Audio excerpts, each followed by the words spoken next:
and gentlemen, this is the Creative Showdown. How you feeling today? So much has happened in the world of Fortnite, and we're here about to call probably one of the craziest things you're ever going to see. It's a world premiere game mode and map. I know that it's going to be a King of the Hill mode. Forum, make some noise. That's what I'm talking about. Here we go. The first match. Jordan Fisher, He's Courage, sticking the corner. Fruit. They're going to win the game. This is it. And they pick it up. They have to protect him here, and this is now we're going to start to earn a lot of points. They're climbing that leaderboard, Lupo. They're in the shadows, unseen, and they will have the Ravens' revenge. GG. 2 minutes left on the clock. The Chicken Champions, surely this is going to be a win for them. No! It's 1 point remaining, and the Little Whip Warriors might be able to come back into this with enough time. But there he goes. He jumps right back in, and that is going to do it. GG. Game 3 goes to the Chicken Champions. Every single person to keep in mind, there's a ton of stuff going on here, not just Fortnite. It's just a good time all around, man.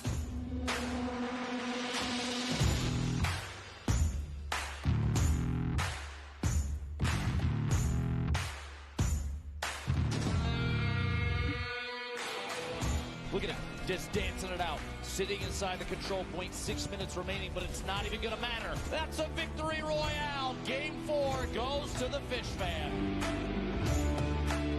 Could it happen? Could the Llama Record Company be our first back-to-back champion, or will it be the... Look at what I just found. This is a girls-only Minecraft server where it explicitly says no boys allowed. If you guys are curious on what goes on a girls-only Minecraft server, I need you to leave a like down below and subscribe right now so we can go check it out.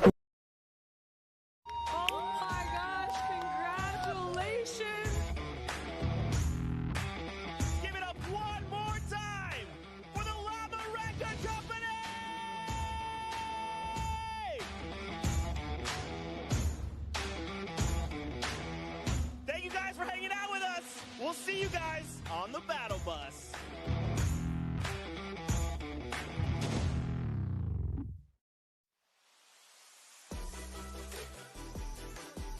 Welcome to the World Cup Creative Trials Qualifiers. 8 different maps were created, hosted by Scissors, Ninja, Lachlan, Gotaga, El Rubius, Tamoya, Hand of Blood, and Achin and Danyan. For the whole world to rise to the occasion in hopes of scoring big. What? The top 3 winners from each qualifier won $5,000 and advanced to the Creative World Cup in New York with a $3 million prize pool. There were tons of entries with so many awesome submissions. And how did he even just do that on mobile? Let's go! Close calls and funny moments. Do you forget who you're watching? Let's dive in and see how they did. Yes! Scissors time trial was a death run. Mind-blowing times were recorded with flawless runs and impressive strategies. Yo, I've not seen that strat ever. That's insane. At the end of the day, they had their top 3 from Scissors time trial. That has got to be the most impressive speedrun I've ever seen on any of my maps. Hi, I'm Tyler H, Zan YT, and Suzu. Just watching someone destroy my map like this makes me feel so happy. Congratulations, everybody. GG's in the chat. And then there was Ninja's trick shot map created by KK Slider and Blue Drive. Mad style points were earned. Backflips, double snowman into a bunny hop, Double snowman into the bunny hop? hip fire shots with epic timing. And he hits the no-scope. Dude, oh my god, he hit that. What? The top 3 ninjas were discovered to be FaZe Kaz, Grabs the hunting rifle, bam, deagle, bam, hunting rifle. Dang, bro. Taka with the weird T, That is nasty. and Taldak 723. Oh my god, he hit 3 targets. Let's go! Oh my god. Dude, he hit like 5 targets. Alright, Taldak, I see you, bro. Lachlan's Locky's Landing was created by Wirt Andrew and Dolphin Dom. full of challenging ramps and a shortcut that was uncovered pretty quickly. So this shortcut right here was put in, and we didn't think anyone was going to find it, but you guys found it within 3 days. The competition was so intense, the top players had to be reviewed with an outside clock. The top 3 airfaring scallywags ended up being X-Sandy, Clytax, and MSYB. I really want to thank everybody out there who participated. This was really fun watching all the runs come through. It was just really awesome to see. After that, we skip across the Atlantic to France, where Gotaga created a bomb defusal map with Nox and Krim. Et tout ça, bien entendu, le plus rapidement possible. Players had to traverse what was dubbed Elixir City in search of bombs to defuse as fast as possible. Players walked on pipes, the edges of fences, used shadow bombs, whatever they had to do to be able to hit every corner of the map in search of bombs. In the end, the top 3 bomb diffusers were RTA, Magma, and Chaps.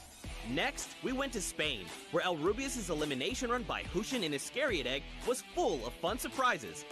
Este monitor que os llevará a un mundo mágico. Such as a Flores lava mechanic and a 1-to-1 recreation of its real-life streaming room. After all that slipping and sliding around the map, it was incredibly close.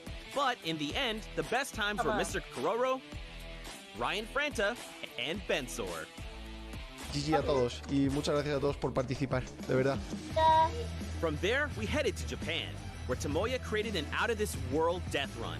ようこそ。このマップはね、1000m 続くアスレチックで、いろんな種類のコースが入ってるんですけど、 And hundreds of players attempted to prove they could hang with the best. It was a death run map, featuring traps, ballers, and clever shortcuts. The top 3 fastest finishers all blew his personal best time out of the water. さすがすぎる。やば。 With his difficult map, Tomoya has collected a skilled team. Some of the contenders even found a shortcut in the map Tomoya himself didn't even realize was there. 当たってジャンプして走る。そしたらなんかね、長い間スピードがつくんですよ。普通だったらこの時点で止まるのに、これ見て。やばすぎるでしょこれ。 Tomoya has his work cut out for him to keep up with his stack team in New York, led by winners Dracius, Huijim, and Kutox. この3人と一緒に僕ね、クリエイティブワールドカップ頑張りたいと思います。みんなよかったらね。 Next up, we headed to Germany, where the Spandau trials took place. Hand of Blood picked his team by inviting players into a survival mode. World Cup hopefuls had to survive for 4 minutes in an apocalyptic map, all while collecting bacon by holding down points, shooting targets, and eliminating enemies. Though many participated and survived the 4-minute map, only 3 could join Hand of Blood in New York. The highest point earners were Svenos, Alex JJ, and Cardifex GG. Our final qualifiers challenge in Latin America was maybe the hardest one yet. Danyan and Achin teamed up for the most exclusive creative trial, with only 2 open slots on their team. El mapa con el que ustedes van a estar participando cuenta con 100 niveles o 100 desafíos diferentes. Hay unas cosas muy sencillitas y otras que tienen un poquito más de complejidad. In a brutal death run map created by JDuth96, players had to complete the courses as fast as they could and reach all 100 checkpoints to prove they had what it takes to play on the Fortnite World Cup stage. Tons of players attempted this death run in an effort to nab one of those 2 top spots. In the end, a few players got really creative, and 4Turtle and Stewart claimed the last 2 seats at the Creative Finals. And with these last 3 qualifiers in the bag, we're ready to bring these 8 teams to New York City to compete for a $3 million prize pool at the World Cup Creative Finals. Be sure to tune in on July 26th when we kick off the biggest competitive Fortnite weekend of all time.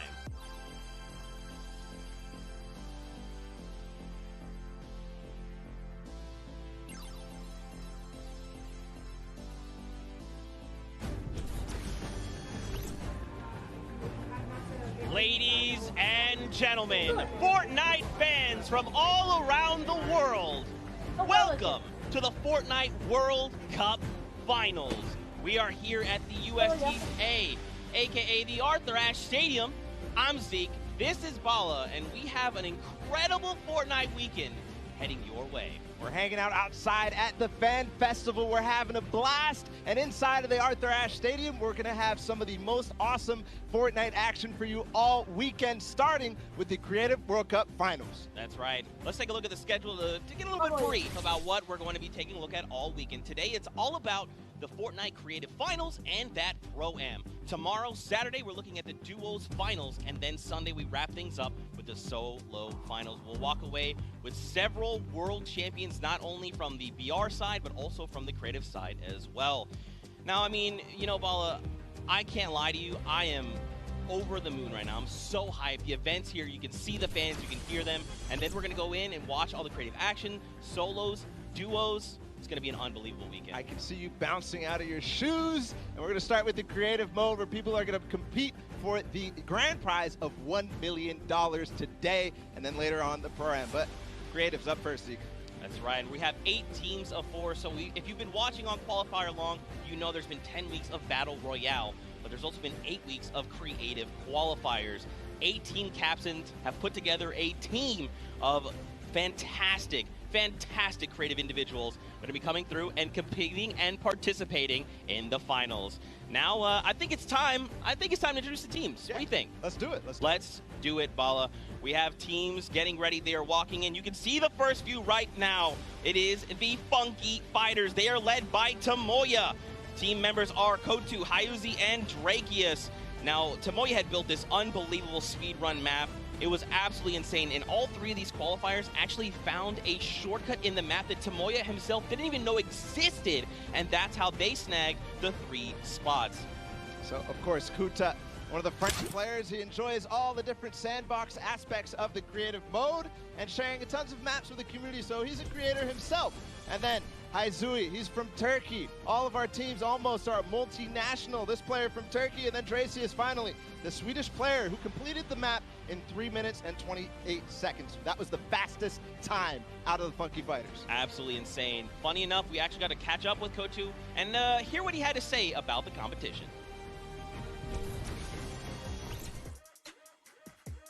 Hello, I'm Kuto from the Funky Fighters. I'm gonna win this World Cup because I am the only pro player in all players.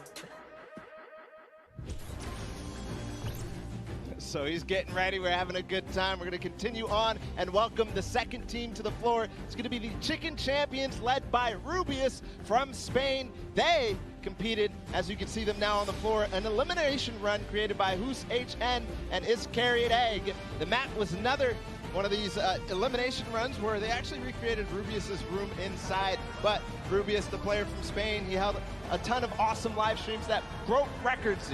That's right. Teammates are Bensor, Karoro, and Ryan Frenta. Now, of course, Bensor is from Norway. He's looking forward to playing here in front of this live audience. Very much excited.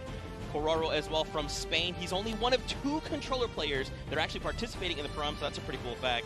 And of course, let's not forget Ryan Frenta. He's from USA, and he aspires to be recognized as a speedrunner in the community. You'll love to see it. Yeah, also currently in college, enrolled in Michigan. So that's awesome as well. A student doing his homework. Let's see if these teams did their homework ahead of the competition. Bensor, what did he say ahead?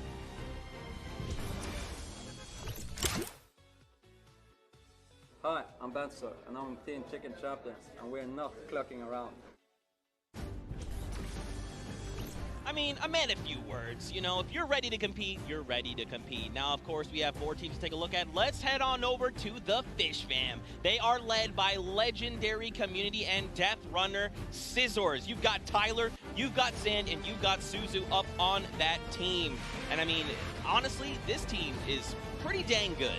Yeah, absolutely. Led by Scissors, one of the creators of the kind of game mode within the creative mode, the death runs.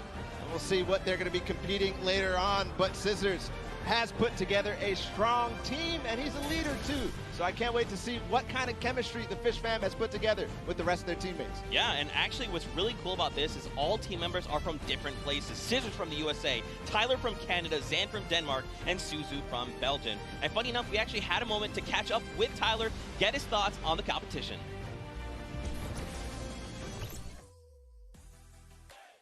Hi, I'm Tyler H. from Team Fish Fam. My group of players were the first people to qualify for the Creative World Cup, and we got the godfather of death runs himself, Scissors, on our team, so we're definitely going to take this home. There's no competition for us. Some strong words, some confidence coming out there. So we're going to continue on and welcome. They're on the floor right now. They're serving it up. It's time for the trick shotters of the Little Whip Warriors, led by team captain Ninja. And they competed on a trick shot map, one of the most unique out of all of them. And they're whipping it up, Zeke. That's right, man. You've got team members Taco, FaZe Kaz, and Taldex 723. These guys are insane. Now, Ninja, I mean, everyone knows who Ninja is. Taco, he's from the USA. He used to play on console, but switched to PC back in Season 4. You've got Kaz. He's also from the USA, and he started playing Fortnite just 2 days after Battle Royale was released. And then Taldex, he's just looking forward to playing games with his teammates. You know, he's looking forward to being here on the stage. Look at how excited they all look. Yeah, absolutely. Kaz had some words ahead, as everybody else did, so let's listen. My name's Kaz from Team Little Whip Warriors, and we're the most skilled, the most creative, and honestly, we're just the best. Well, there you go. Again, just, you know, when you're ready and you're skilled, you just kind of just, hey, it's fine. We'll be here. No problem. Next up, though, we've got the Ravens Revenge. This team is led by Gotaga. I mean, obviously, you guys know this man is the French monster. Teammates Magma, Artier, and Chappie. Gotaga, who made the map. We talked about it. He actually has played in a number of different things, and we just saw Ninja. He actually once lost 19,000 in a rock, paper, scissors game against Ninja. That is an unbelievable sum of money. I mean, sometimes these things happen. It's during a charity stream, so, you know. Yeah, it's all for charity. That's what this is all about at the end of the day. A little fun fact as well, Gotaga's, his trick and creative map was actually called Elixir City. We kind of talked about that a little bit before the pre-show. We're like, that is a dope name. But, you know, we've been hearing from the players. Next up, we're going to take a listen into Magma and hear what he has to say about being here today. I'm Magma, and my team Ravens Revenge is going to do really good in the World Cup, and we're going to smash the rest of the competition because we have the Battle Royale skills, building, death run, we have it all. Awesome. We're going to continue forward because we still have a couple more teams. The Llama Record Company is next, and this has some familiar names for the Fortnite scene. Led by Hand of Blood from Germany, they competed on a 4-minute apocalyptic map where they had to survive, so not really a surprise to see Svenos, Carnifex, and Alex JJ there because there are veterans of the Battle Royale format. That's right, and these guys have been competing, you know, since Summer Skirmish and beyond. These guys are amazing. Svenos has amazing shoe collection. You've got Alex JJ from the UK. He also actually played back in the Summer Skirmish, which is pretty cool. Carnifex out from Italy. And the favorite thing about creative mode is that you can pretty much build completely new custom game modes. You like to see it, man. That's ridiculous and funny you mentioned that about shoes from Svenos, because when I met him in Poland, he actually was wearing these gold shoes, so we'll see it maybe if he can pick up something gold later. But again, no surprise that this team qualified in the survival map. We're going to see if they were spinning any plans up ahead of the game. Let's find out. Hi, this is Svenos. I play for DJ Llamas. We're going to win this one because we have 3 pros on our team and a German that is very intense and aggressive for Spandau. And of course, if you watched during the Summer Block Party, you know Sundown had the tongue twister of a name, and they gave it to me this time. The Sunshine Soldiers. Didn't mess it up. Let's go, baby. That's how we do things here. You've got dual team leaders, by the way. That's Danyan and Achin from Brazil and Mexico, respectively. Their teammates are Turtle and Stuart. Quad 0. 0, 0, 0, 0. Stuarto, maybe. This team competed on a speed run. They had to clear 100 checkpoints as fast as possible, and the top 2 joined them. That was Turtle and Stuart, like you said. So very experienced in these type of speed runs, elimination runs, the obstacle courses that you have to get through, the Sunshine Soldiers. Yeah, for sure. And Turtle specifically, man, he's just so amped to be here on the stage, meeting, you know, his peers and, of course, some of the players that are all competing across the world. And we actually had a chance to catch up with them.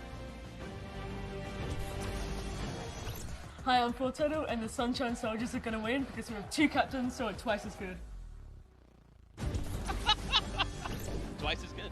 Twice as good.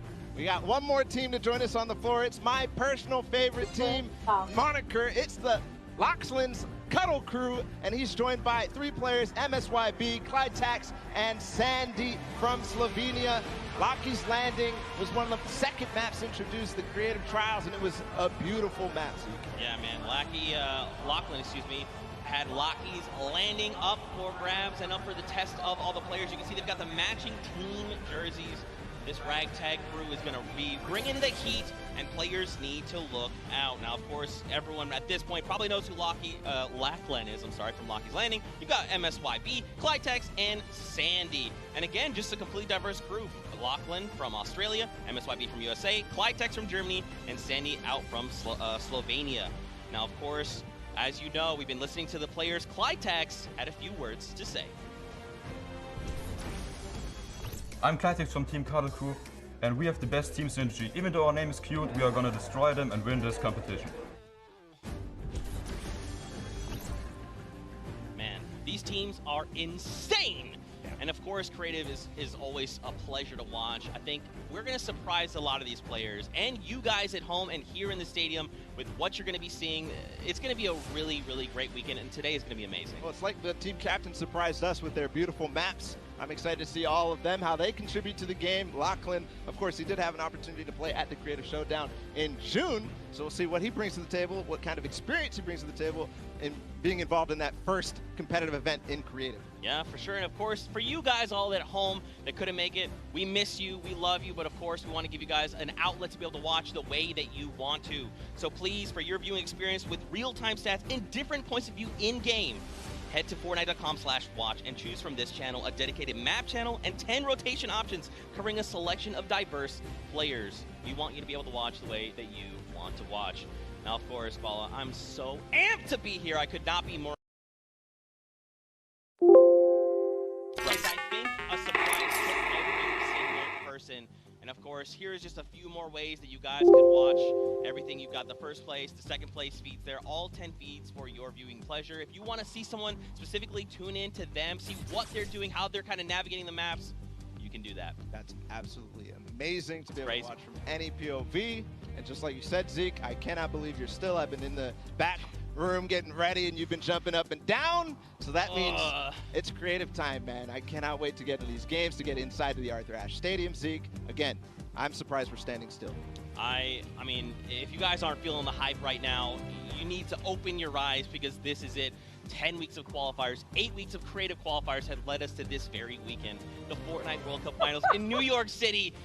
We're going to walk away with world champions. Yeah. I'm so excited. I could not be happier right now. And not only that, we are outside at the Fan Festival having a blast. Everybody's doing all sorts of fun activities. All the people are getting inside, starting to get ready for the show, get in the bleachers, start watching some creative action, and then later, of course, the pro-am. It's a blast. Make sure you're coming down here and joining us. Yeah, for sure, man. Now, funny enough, we actually have Pookie, who is standing by. She is chilling with the leader of the Funky Fighters. That is Tamoya, so let's send it over to her for an interview. Thank you so much, Zeke. I am here with Tamoya of the Funky Fighters. It is so exciting to have you here competing in the Creative Fortnite World Cup. How have you been preparing for today? I just practiced with my team yesterday, and things went pretty good. And we didn't have as much time as I thought we would do, but we played really good, so I'm pretty excited. Yeah. That's awesome. Team synergy is definitely important. Now, do you know any of the other competitors that are going to be here today that you'll be facing? Do you have your eye on anybody? The Death Run map, I think, is going to be the most competitive. So, yeah, I'm excited to do the Death Run map, yeah. So, I mean, Scissors is very well known for his death runs. Do you think you'll have any competition with him? Yeah, I think it's going to be really hard beating him, but my map was also a death run, so I think my teammates have a good chance. Well, I wish you the best of luck. Thank you so much for taking the time to speak with me. Zeke and Bala, back to you guys. Oh man, the hype is building. Now guys, the show is getting ready to start, but there it is. You've got the 32 players, 19 countries represented across 8 different teams.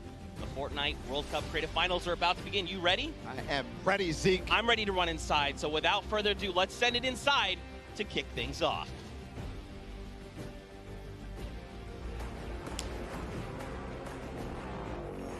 No pain, no gain. No guts, no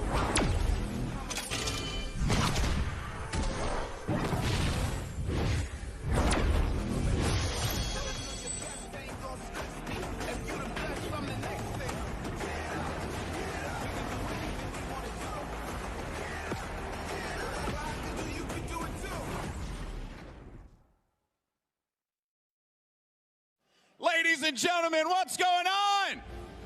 How you feeling today? That's what I like to hear. That's what I like to hear. Welcome everyone to the Arthur Ashe Stadium. I'm Golden Boy, your host, and I couldn't be more happy that you guys are here in my hometown of New York City. It's actually quite nice for me because that means I don't really have to travel that far. It's pretty cool. That being said, we have a lot of cool stuff that's going to be happening here today. Not only do we have the Creative Showdown, but we also have the third Fortnite Pro-Am that's about to go down. It is going to be incredible. You got some of your favorite content creators. They're going to take that stage and battle for your entertainment. Now, you know that we saw a few of the players that were coming out here. We actually have one that you all may recognize standing by with Pookie. Pookie, who you got for me? Thank you so much, Golden Boy. I am up here on the main stage with Ninja. Familiar faces for everyone in the crowd. Let's hear it.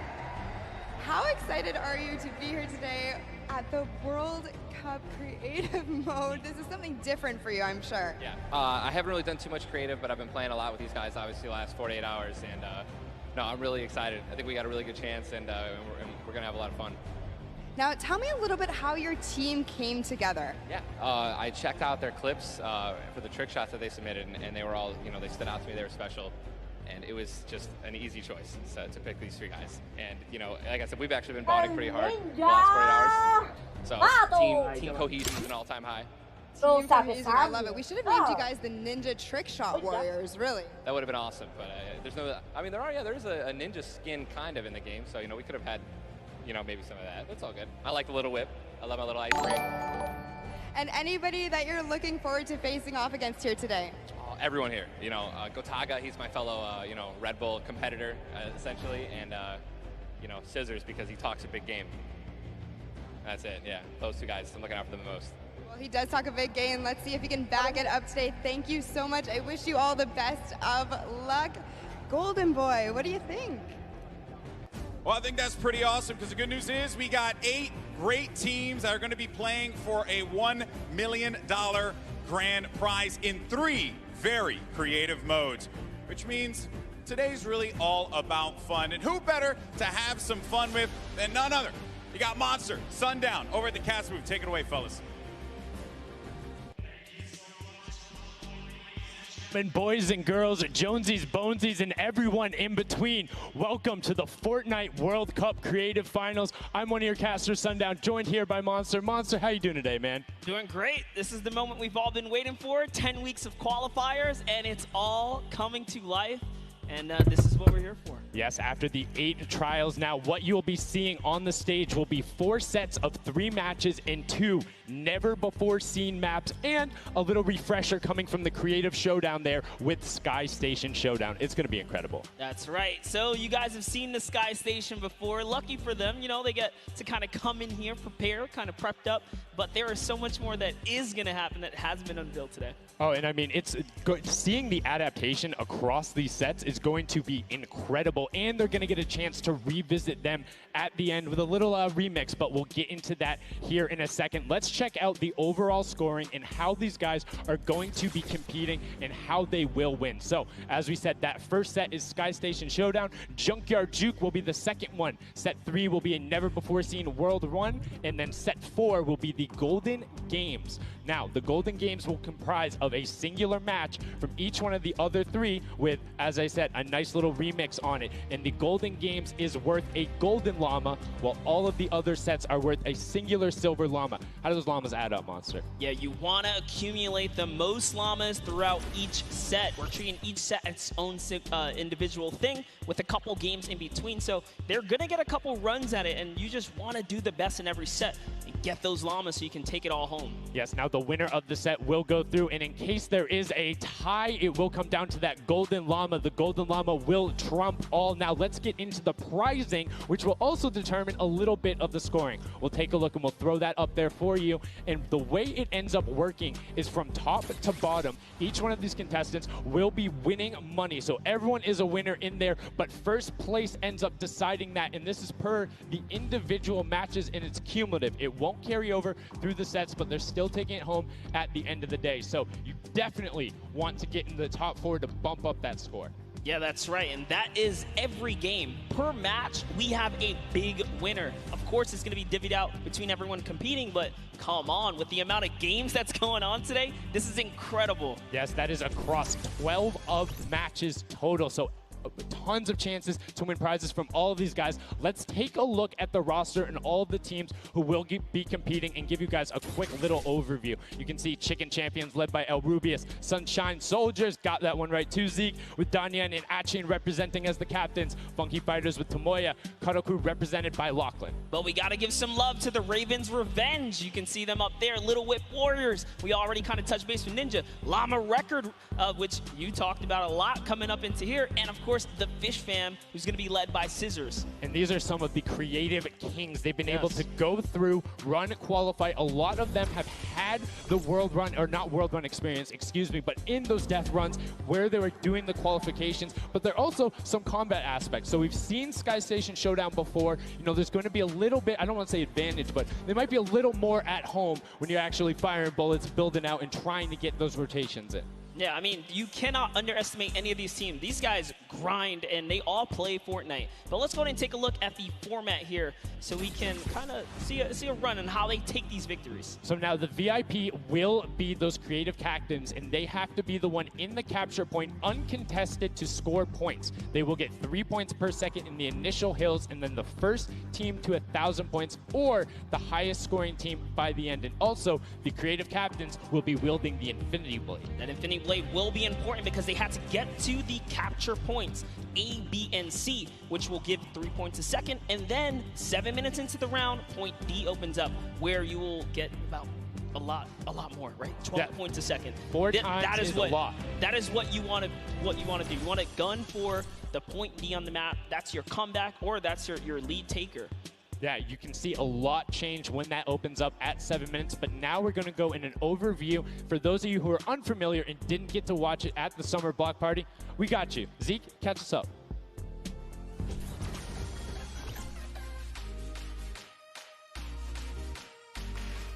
This map is a collaboration between Team Evolve and Epic.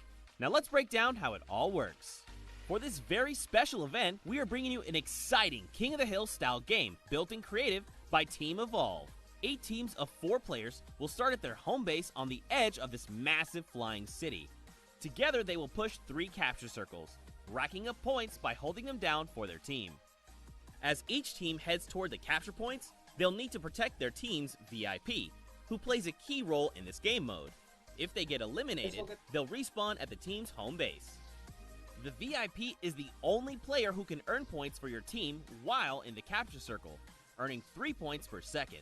They are also the only ones who can wield the Infinity Blade, which deals massive melee damage and enables the wielder to jump incredible distances. It's the rest of the team's job to make sure the VIP gets to the capture circle and stays there as long as possible without being eliminated. With 3 capture circles across the map, teams have to strategize to figure out which point they'll be able to hold. Pay attention to your surroundings, because if lots of teams are fighting for the same point, there could be an open circle elsewhere. Hold up. Did I say 3 capture circles? Actually, there's a 4th one. Partway through the match, the 4th capture circle in the center of the map will open up and will award 4 times more points per second than the others. But with high reward comes high risk. After each match, teams will be ranked based on how long they held the capture circles and earn overall points based on their rank in that game. Those points will be added to an overall leaderboard, and at the end of 6 matches, the team with the most points wins. Let the showdown begin. Love seeing that and getting a quick rundown on how the teams can go about playing. Now, Monster, I have to ask you, knowing the rules now, seeing the map, seeing the teams, who is your team to watch out for? You know, early on, I thought the Little Whip Warriors and the Fish Fam were going to do good, but hearing from the Ravens Revenge, Gotaga now, I'm just shifting towards Ravens Revenge here.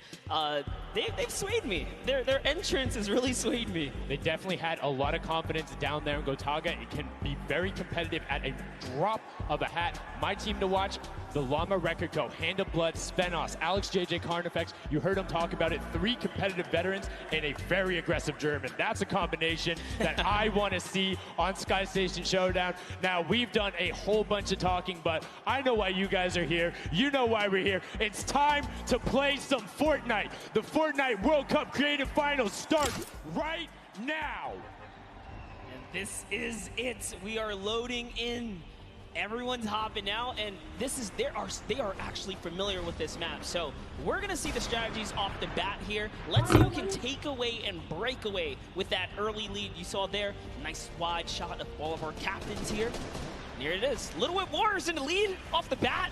Already you can see trades coming out now. A fun fact, the Infinity Blade wielder gets a bonus 100 health and shield, so he's sitting at the 200 mark. On top of that, Siphon is on.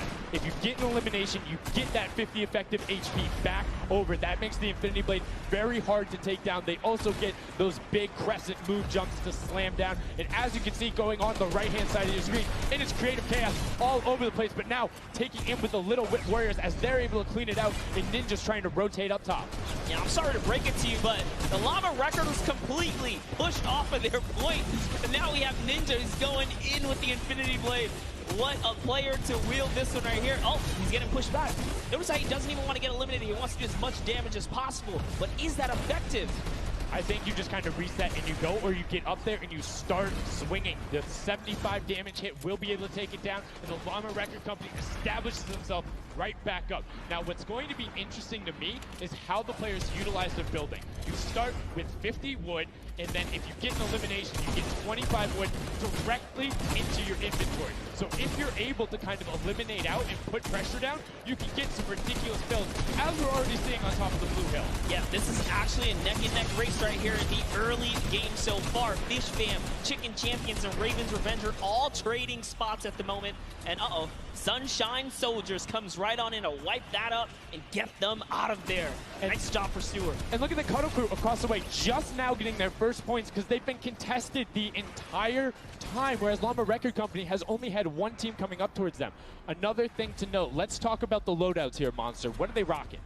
They're rocking everything that you can get in the game, from blue tactical AR up to that hunting rifle. So you have the long range, you have the close range, you have the AR. You kind of just pick and choose your battle, what you want to use. And the one thing you're missing that the Infinity Blade wielder does not have will be 9 impulse grenades. So everyone has a bunch of mobility to be able to get up there. But you see right there, Scissors able to cut down a bunch and get a decent amount of timing. Let's take a look at the score. Little Whip Warriors climbing up, but it is only a 5-second uncontested lead, and they're building on it. Right now, not a lot of points have been scored, which means when that hill opens up at 7 minutes, it's going to be that much more important. Yeah, this is going way better than I expected. There is no one dominant team so far, but the Little Whip Warriors are doing so great right now. There goes Ninja, and he does get traded out. Raven's Revenge kind of takes it back over. Will Gotaga squad manage to hold it down for long enough to get their, points in. Don't forget, he has to clear out the point. If there's someone on it, you're not going to get anything. Right, and as soon as you're up there, if teammates are not building for you, you're exposed for the entire map. Everyone else is able to see you. You can see El Rubius going in, but the double pack plus the Infinity Blade wielder of Hand of Blood. This Llama Record Company team is looking to go platinum with a great defense of their point. There it is, very nice. Finally starting to earn some points, trying to break that, triple digit Hand of Blood. Little fun fact right there. His dog Falco is Germany's second biggest dog influencer on Instagram. That's impressive, but I wonder who the first biggest is now. That's like, is there a statistic for that? Like, do you go down the line? But one thing I do want to note for Hand of Blood, look at the eliminations coming out of the Infinity Blade. Already sitting on 7 and being aggressive. And the more he gets that Siphon going, the better he's going to be. But the Chicken Champions come out on top there. No tender defenders are going left. Able to hold the top, and now crawling their way back up there. They're only about, 10 seconds or so behind the Funky Fighters? Dude, wait a second. Where did the Funky Fighters come from? Suddenly they're at the top here, and the Little Whip Warriors have not managed to earn any points. Sunshine Soldiers looking to kind of ruin that festival up top, but it's Tomoya. We touched with him with Pookie early on. He said, you know what, he chose his players, specifically because they're great at death runs, but it looks like they battle it out too. They're doing a very good job of making sure they go at the same time. You can see Tomoya here being patient, doing everything he can to try and find an outlet, but he doesn't want to commit before his teammates are there. He's waiting for Kutu. There they are. Kuzi coming up with them as well. And the fight is on, but we switch back over to Scissors just chopping it down. But the fish fam is a sushi there as the retake happens. That is actually crazy. Watch him kind of wait there, prepare the ambush. His team comes up and they collapse on the point. And bye-bye fish fam. And notice they had enough mats to completely encircle the top, but the Infinity Blade will be able to come right out. So instead, Tomoya jumps straight up to just stall out a couple every second, because every second matters. As you see Kutu also on 8 elims right now. The sword players putting in work. We have a bit of a tie up top. Funky Fighters and Fish Fam. Llama Records so close as well. This is a close one for the run in the top 5 so far. And I like seeing the Funky Fighters using impulses out of spawn. You get 9 of them, so it's great to throw them off to knock other people off the point, but use 3 to get a little faster. These guys are all very experienced in terms of navigating basically every part of creative and battle royale, so they can use those little quick impulses to get themselves more efficient. As you see Zan go down, Suzu go down, Scissors go down right there as Lachlan is just cutting them apart. But Tomoya, again, the Funky Fighters come out on top with the Infinity Blades at least, so no points going over right now to the Cuddle Crew. Oh no, the Cuddle Crew does not have the Infinity Blade wielder here, so Clitex has to kind of hold it down for now and wait until the leader, the team captain, can get up to the top. If Lachlan gets there in time, he might be able to, but nope, they kind of lose their point of interest, unfortunately. And now Gotaga goes up and goes straight back down, not able to catch himself on the edge, so Raven's Revenge gonna have to wait a little bit before they get points, but have full control, and Gotaga unfortunately breaks some of his teammates' build there with the Infinity Blade.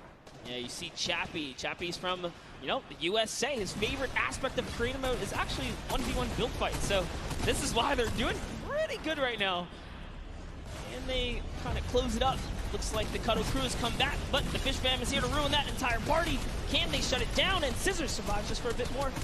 And again, you see every single time the Funky Fighters go up, it is never a solo person.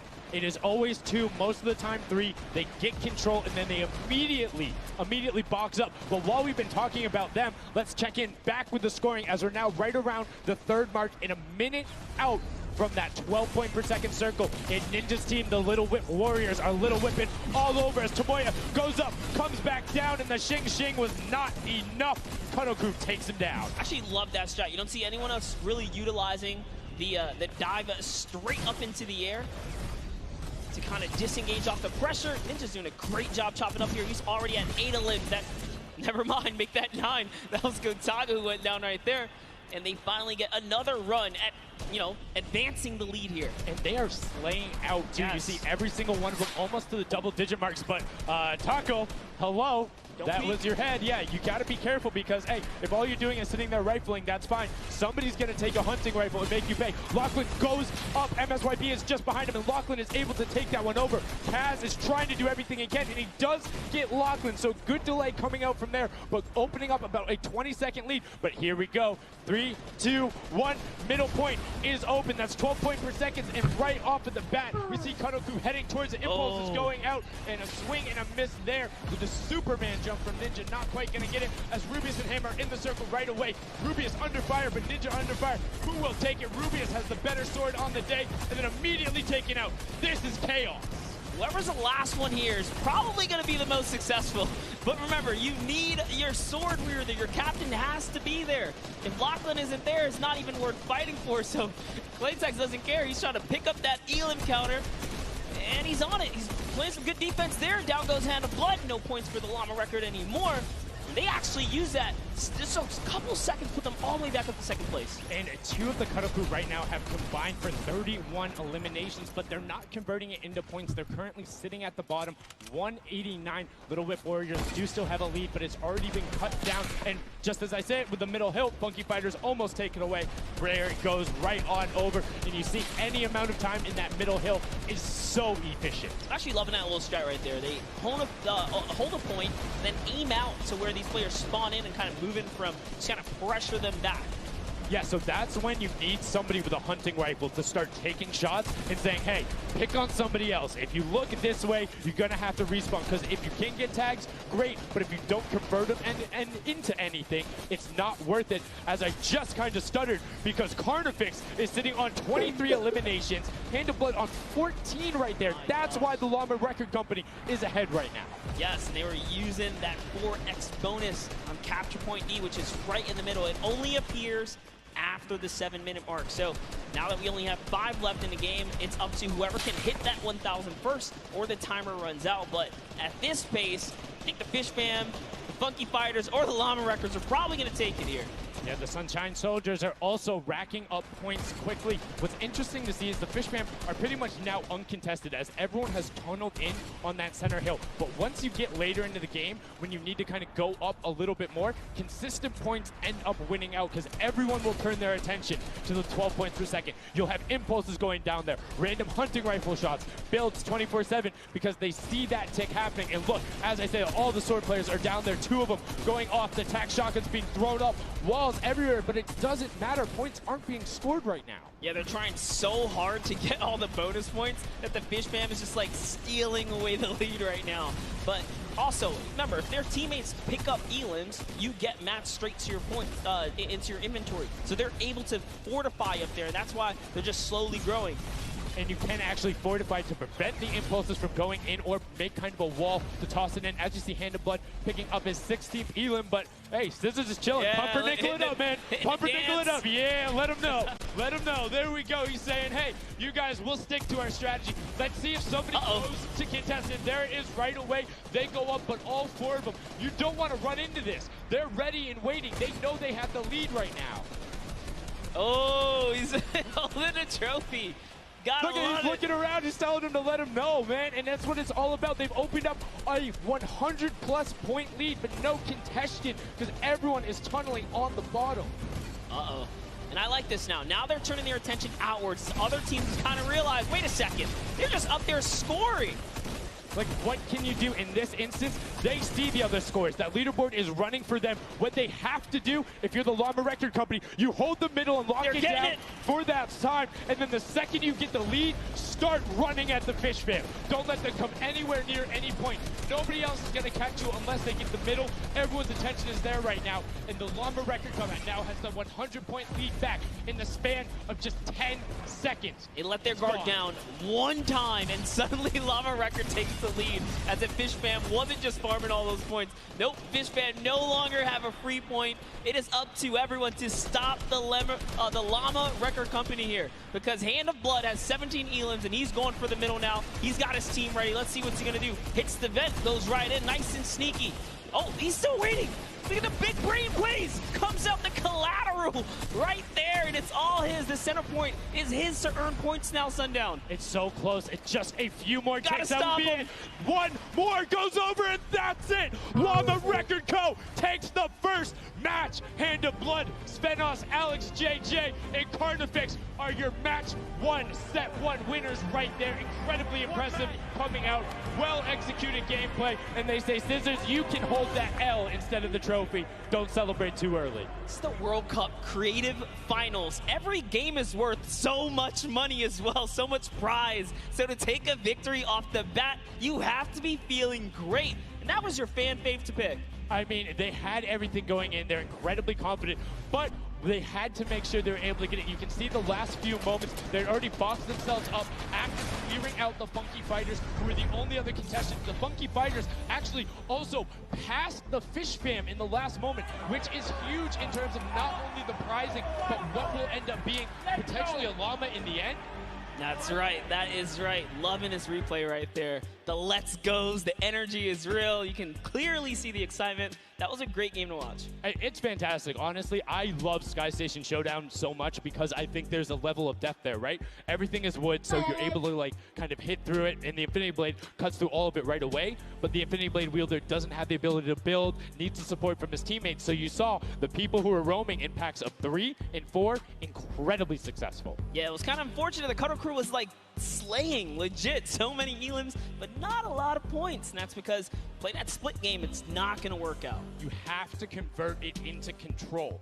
It is a control the point game mode, and if you're not doing that, the other players are going to be doing that, as you saw right there. And what was unfortunate then for the Fish fam is they got contested twice in a row right after and just couldn't get reestablished. They couldn't group together in those long spawn lines like you were talking about. I mean, they could be painful. Yeah, you know, I was rooting for Raven's Revenge, man. I might have to jump on the Llama Record Company bandwagon. Bandwagon in? Really? One match? Just one, dude. One match? That was quick. All right, well, he jumps on the bandwagon. We're going to jump on over to Pookie, who has an interview for us. Thank you so much, guys. I am here down on the arena floor with our champions here. We have the Llama Record Company. Now, have any of you ever played this? Let's go to you first. Yeah, we had a few training sessions yesterday and we were totally dominating the game mode. So, I mean, we are by far the best team here. And right now, we feel very confident, yeah. Well, you certainly played like you came a little bit from behind there. So your strategy was kind of like to get those points that are slower accruing at the very beginning and then kind of go into the middle and kind of start dominating near the end. Who made that call? I mean, that was pretty much me, yeah. Like, we know that at 7 minutes, like, the middle just opens up and you get like 12 points a second instead of 3. So, yeah, we decided to work on that. We weren't that good at first, but we got a strat going. So, yeah, it went pretty good. Speaking of strategy, are you going to carry that into the later games? You're going to change it up? We're just going to do the same thing. Hopefully no one follows us. I mean, now all of your competitors have heard you say that, so we might have to discuss strategy a little bit when the microphone gets turned off. Now, finally, for you over here, how does it feel being here, playing in front of this massive audience? It feels amazing, like it's just a dream coming true. Thank you. And for you over here, you've traveled all of this way to just be here, be at the World Cup. Is it surreal? How do you feel about it? It's an experience. It's really nice. Yeah, and we love Spandau. Yeah. All right, well, we'll talk about that. You guys got to educate me on that. Not sure what that is. Thank you guys so much. Congratulations on taking the first game. Casters, back up to you.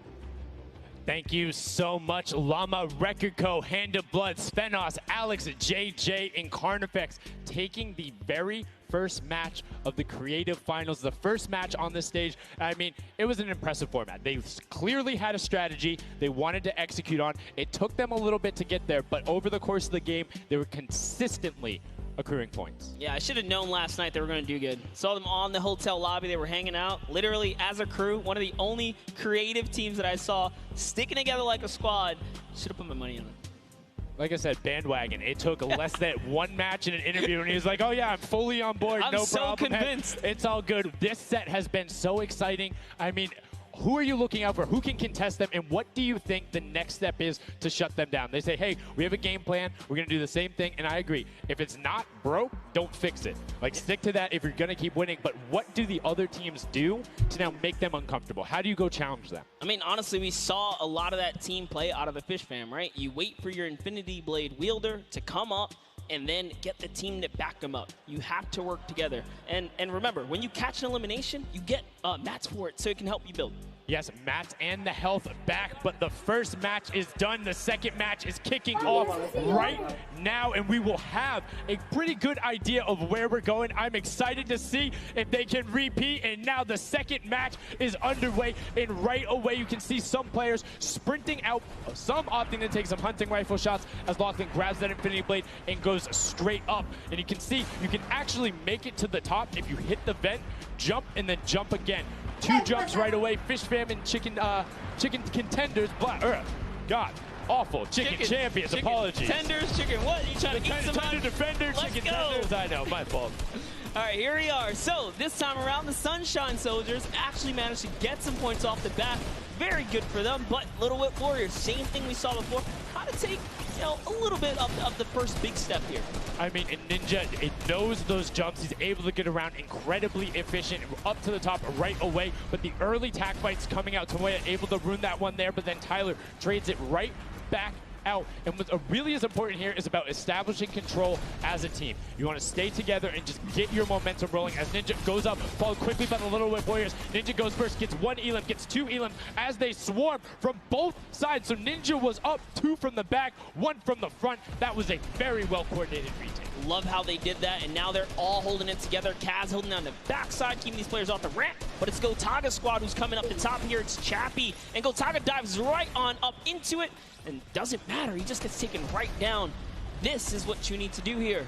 Six eliminations already coming out from them. Taldock with 1, Kaz on 4, and then 2 for Ninja with the Infinity Blade, as Taldock is immediately spraying down shots, making it just a little bit more difficult. But boom, there come the hunting rifle shots, and Taldock is taking shots as well. Out of builds and needs to back up and use his team there, and Gotaga goes straight up. Oh, they need some builds for their backside because they are getting sniped straight out of that spawn point there. It's Raven's Revenge, who they're just kind of gatekeeping at the moment, right? Look at Chappie's like, dude, I can't even go up right now because the team is up there. It was a good challenge, and he did some damage, but Ninja was all over it. Now already up to 4 elims, opening up a 60-point lead, but have to keep an eye on the other parts of the map as the Chicken Champions are doing their best to hold the top but get pushed out. Kaz finally gets taken down, but 5 elims on his first life there as Ninja challenges Magma. Will he be able to clean that one up? Yes, and he does. But Chappie's on the other side. Slam goes down right away, but now we're over on board with your match 1 winners, the Llama Rekiko, and they're already slaying out as well. 12 elims for them, but 0 on Hand of Blood, which is actually efficient, assuming he doesn't need the health. Will have the sword reject going through, but he can't use the builds, right? So yeah, other people need them. He can't build. He also can't get hit right now, so he needs to be careful because he is 1 shot away from getting taken out here. But someone dives right on up. He has to put that pressure down, and it's the Chicken Champions who make a quick end of him. And it's their turn to start accruing points, but no. Chicken Champion leader goes down there. Good attempted defense from Carnifex. Was able to trade out 1, but now we have 2 swords up top. Gotaga and Lachlan just trying to beat each other up, and Gotaga comes out the winner of that one. Other Cuddle Crew team does pick it up there. Just remember, it's 3 points when you're standing in the circle. Uncontested, it has to be the VIP in there. When we hit 7 minutes, there's the 4th circle that is 12 points per second. Yeah, this is definitely very intense for Tomaya here, who again has no health. The Funky Fighters are trying to get that dominant lead they had in that game 1. Can they get it? Ooh, he knows he's on camera there, gives a little bit of a taunt. And uh-oh, is he gonna challenge? No, just stays back, says, you know what, points are more important right now. He's just focusing in on the points here. And you can see the Funky Fighters trying to prevent that ramp coming up. It's very efficient to just immediately, as soon as you come out, have 2 team members ramp up into the left or up into the right so you can get up to the first level. However, the Infinity Blade will break that in 1 shot, and you have a ton of rifle ammunition. All of these guys being maxed out on ammo. Let's see here. These are all the spawn points. You can actually see the banners hanging, so you know if you really want to focus in and kind of shut down a team, you totally can. And Llama Lords are not doing great this game. No, and this was the double jump I talked about. Ninja goes straight up. That's the first elim. He's going to be able to point his camera, go up, and challenge as soon as the team decides, but instead, going to save that jump to be more impactful. Raven's Revenge trying to get pushed out right here. Gotaga and crew doing everything they can, but Taldock is going up the back. Chappie gets taken down for Ninja's 8th elim, and he jukes him out, going straight back up top. Gotaga, does he have the health to take it? First swing comes through, and Ninja goes down. Yeah, he just needed another elim to put him back in the game. You got to get that siphon bonus. You don't get the heals. It's really rough, even with the Infinity Blade to heal up, because, you know, the heal time is kind of slow. It's very slow. You can see the tick going up there. It's not something that you're going to be able to rely on, particularly when other players are getting the siphon off. If they're the ones trading out the shots, they can quickly change HP, and those are long animations. But look at the challenge. The 3 different teams going up, and now it's just the Fish Fam and the Cutter Crew. Lachlan doing everything he can. Zan goes down, but tries to create a little bit of space, eats the headshot from Suzuhu, and disengages. Cutter Crew finally getting a couple points here. It's been pretty rough for them so far on this map here. You can see this struggle just a bit. The story has definitely been Ninja's supreme dominance so far. He's doing pretty good right here. And even with no health, says, you know what, I'm not going to give away 3 points. Might as well go for it. He was so close. Yeah, you can see him calling out the whites there on the sword, knowing they only need a couple more shots to get it as we switch back on over to the Cuddle Crew, who've established themselves there, but are still struggling to kind of get the points. The first time we're really seeing them all together, but Clydetex immediately gets ripped from the spawn. Yeah, Lachlan's team needs to represent. There they are. They're finally starting to score it up. He's got a couple of eliminations. You can see X Sandy here. 16 Elim, so definitely has some Slayers there. Yo, they need to figure out their game plan because they're getting Elims and putting things together. They have solid numbers. They're just not getting the right hill time.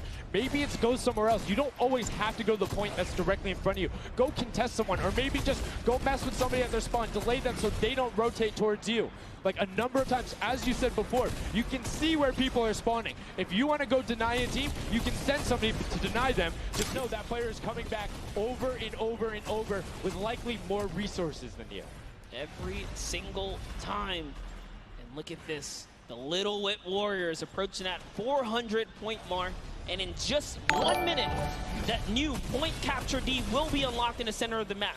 And while they have a solid lead right now, just under 150 points, that disappears in the blink of an eye. That's about 15 seconds uncontested in that middle hill. That's just how valuable it is. But we saw the shift in gameplay that happened. Everybody tunneled it right away, and then the Fish Fam were able to get back up, but after that, kind of cycled it back in, and the center point became the focus and where the win was taken. And right now, Llama Record Co., you said they were struggling at the start. They're doing fine right now in second place, Monster. They're definitely creeping their way right back up. They're about to hit that 300-point mark there. Here we have Svenos just on the point by himself right now, waiting for Hand of Blood to come on up, hopefully. And again, no surprise, Ninja and his crew has himself another point. And the way they've angled this build is brilliant, because if you come up the steps, you're pushing into somebody's right hand, and on the other side, you're blocked off as Ninja then just drops down Stewart 0-0-0-0, and he gets picked up with the alley-oop from Gotaga as Gotaga comes up with Magma. 1, 2, 3. Ravens out of nowhere, but the Little Whip Warriors don't care. They're cutting down in 3, 2, 1. You can already see MSYB is down there. Alex JJ down there. Carnifex down there. They're trying to set up control right away. Llama Record go, but the impulses are raining from everywhere.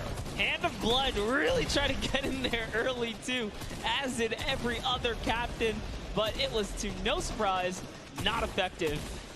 And you can see that the Chicken Champions are committing to the 3 points right now. Little Whip Warriors as well, while contention is happening down in the bottom. No Infinity Blade Wielder is in there, but the steady climb of points coming out of the Chicken Champions is going to be beneficial. But also, just like that, Llama Record Co. is a little bit off the pace. They need to get the center uncontested. However, this game, they have a lot more attention on them. Yeah, but look, Fish Fam's doing the same thing they did last time, just slowly, or actually, sorry, the Chicken Champions have adopted the strategy. Fish Fam are doing it too. You can see they're getting 3 points there. So there's 2 teams who are just hanging out up top, no problem. All the other teams are not contesting. Raven's Revenge has control of the of one of the other side. So every hill is occupied and full controlled by a team, not being contested. Everyone else is looking at the middle. Yeah, and it's actually working. The Chicken Champions are right behind the Little Whip Warriors right now. They're almost in the lead here. They just have to kind of hold it down. Honestly, the Little Whip Warriors have to identify what platform they're on and go take it. Well, this is what happened to them last time. They kind of had a good lead and then stalled out. You need a game plan with the middle platform goes, and you either need to stick to it or, depending on the score, be adaptive. Because right now, Chicken Champions, they're being fine. As long as somebody isn't controlling the middle, they're going to be able to have that lead, and you can send one person to just throw impulses down there over and over. Just be annoying from the top. Here's Scissors. 6 Elims looking good on this other point, and now he's in the top 3. They weren't even close before, but just by slowly, consistently gaining points here, you can see they're breaking those thresholds slowly but surely, and Little Whip Warriors are no longer in the lead. Yeah, Little Whip Warriors actually unseated the Chicken Champions. They're from their control point. They're taking it over. They're trying to get it back, so that's a battle right now. But the Funky Fighters out of nowhere, middle hill, and all of a sudden, just like that, into first place, going to pass 700 in just a second. Nope, get pushed out, and now they're back in there. Tomoya going off right now. Llama Record Co. down there and trying to push him out, and you can see they're contesting it over and over again, but they're not getting the points they saw last game, falling off the pace. Yep. They are slowly just battling for this number 1. Chicken Champs kind of overtake it now as well. The Fish Fam not too far either. Everyone's so close here in the top 4. Don't forget, If you take a victory, you win 55,000 bonus in prize. And right now, Suzu is going off 21 eliminations. And right as I say that, apologies for the caster curse, but 21 eliminations from the Belgian. He loves practicing his builds in creative and is showing it off here with really clever defensive cone edits up there. But right now, Little Whip Warriors are going at it. Tomoya gets the better of Ninja and he gets cut down, but Funky Fresh Fighters then get sent all over the place thanks to the impulses from above. I love this strat. He kind of sends out for a second there just to kind of catch a breather, see if his teammates come back. But unfortunately, the timing was just a bit off.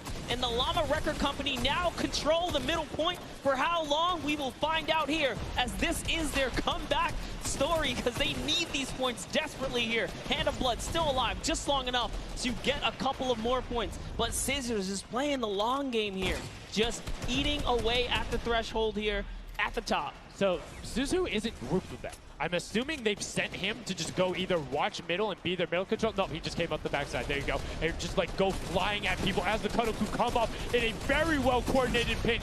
3 from the side and Scissors gets taken down. But the Funky Fresh, oh no!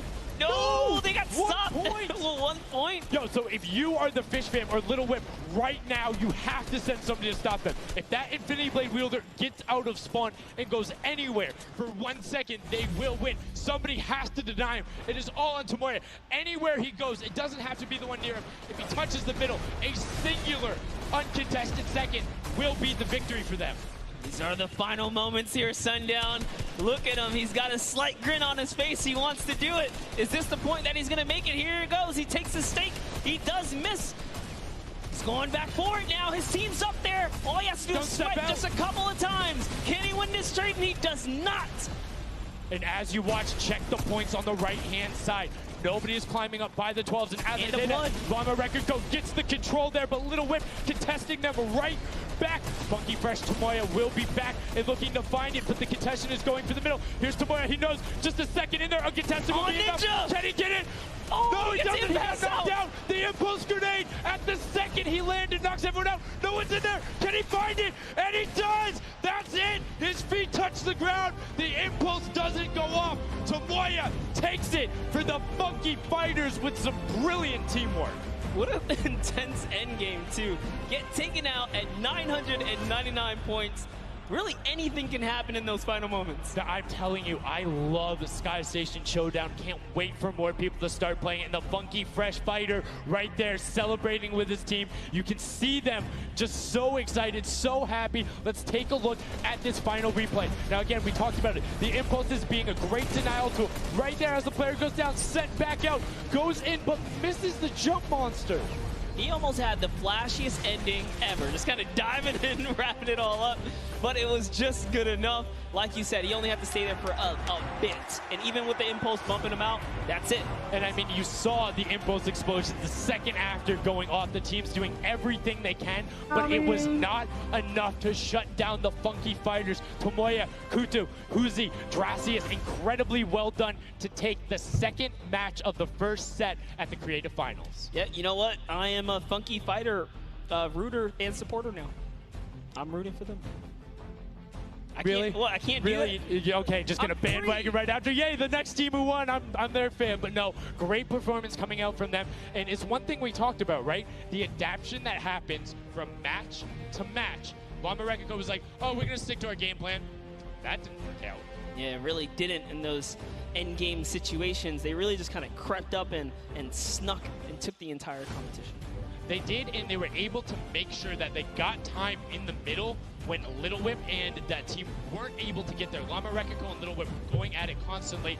Funky Fresh were just able to step there. Yep, and that's just kind of how it happens, you know? Now they find themselves one step closer to taking the Silver Llama for this set. Because remember, at the end of the day, these are just the games, but they have to take the entire set now. Now the pressure's on. The pressure is on, but the Funky Fighters have a little bit of pressure off of their shoulders because they know they got that top spot. And we have Pookie standing by on the top deck with the Pooks. What do you got for us? Thank you so much, Sundown. I am down here with our second game winners here. Congratulations, guys, first off and foremost. Now, I got to talk about the moment where you guys were just sitting. You needed 1 point left to win. What was that like? I was really nervous. Like, I was just imagining, like, losing with 1 point would be terrible. So we just tried to get 1 more point, and we did it. So It was definitely devastating. I was screaming in my seat. I heard all the fans in the audience screaming for you guys as well. So going into the next games, what do you guys think your strategy is going to be? Are you gonna keep doing what you're doing? Are you gonna mix it up a little bit? I think doing what we're doing is fine because first game we got second place, second game we won. So yeah, we're gonna try and do the same thing and hopefully win again. And hopefully have more than a 1 point buffer, right? Yep, yeah, definitely. For sure. Now, just coming over here to you, what has it been like to be here at the Fortnite World Creative Cup, just playing in front of this audience, you know, hearing everybody cheer for you guys to win? What is that like? It's fun. That's the only thing I can think of. It's fun to compete against everyone else, meet your teammates, and just have fun. Yeah, and have you guys had a chance to play together before? Is this your first time playing together as a team? I don't hear it, sorry. Is it your first time playing together as a team? Yeah, it's the first time. Well, you guys definitely make it look super easy.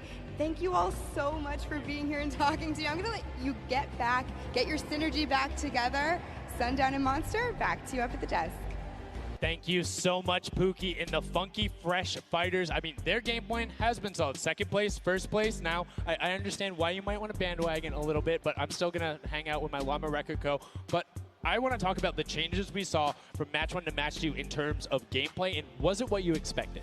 Definitely not what I expected. I thought Gotaga's team was going to come out here and crush it right behind the Fish Fam, but as you can see, huge upsets. Anything can kind of go either which way, and I mean, talk about like kind of beginner's luck or something like that. You just put a team together. They didn't practice. They're just coming out here and wiping players up, so a lot of talented players here at the Creative Finals. I mean, Tomoya talked about it. He was like, hey, when I picked my team, very confident there with their death run ability.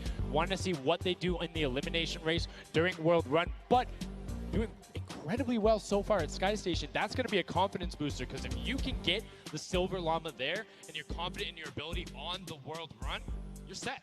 Yeah, you're just one step closer. So with the first place and the second place, they're clearly having a good set so far here at the Sky Station Showdown. Yeah, it's been very well done from them, but it's still anybody's game. Don't forget, the winner of the Silver Llama is the one who has accumulated the most prize money across, which equates roughly to placements, but you don't get punished if you're placing in that bottom half. 4th through 8th, all receiving the same amount of prize money in each one of the matches. Yes, everyone is a winner. So you really have to fight till the end, regardless if you're in the lead or not. This is why these guys are going for it, because this is life-changing prize money on the line. And I mean, we've seen the difference 10 seconds in that center circle. 120 right there. It makes a huge difference, but enough of us breaking it down. We're going to throw it outside to Bala, because he's going to show us what's up with the tactics. Bala, what do you got for us?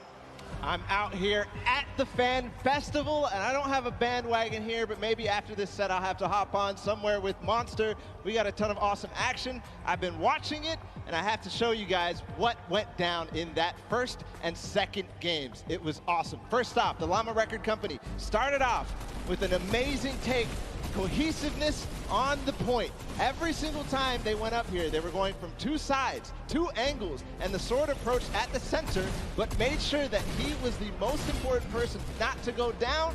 You see there, Hand of Blood and his teammates all backing up. He's going to have an engagement on the side. These sword fights are really easy for him to just mow it down, but immediately as he realizes his teammates are up on the point, about to get up, about to push the ramp, he comes up from the side, slices and dices.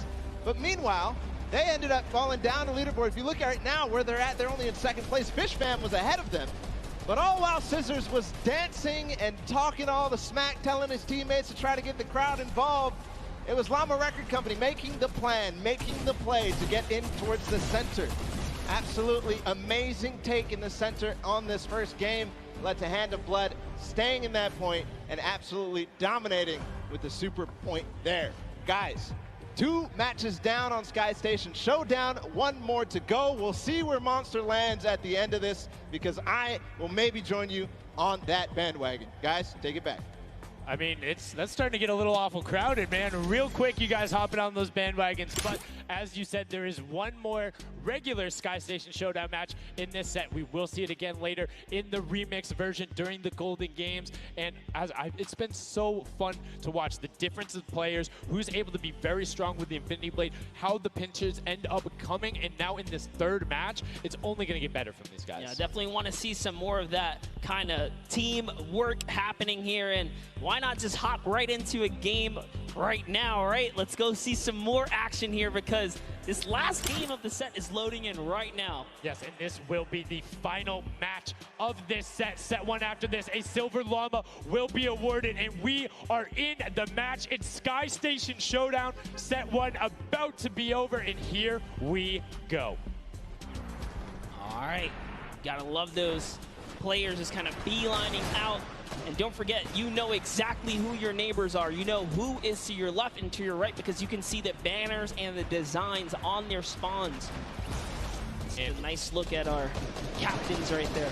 And right away, you can see a number of teams finding ramp paths where they're able to use their first 5 materials, next 5, Sword does a double jump, boom, right to the top. Chicken Champions excellently executed.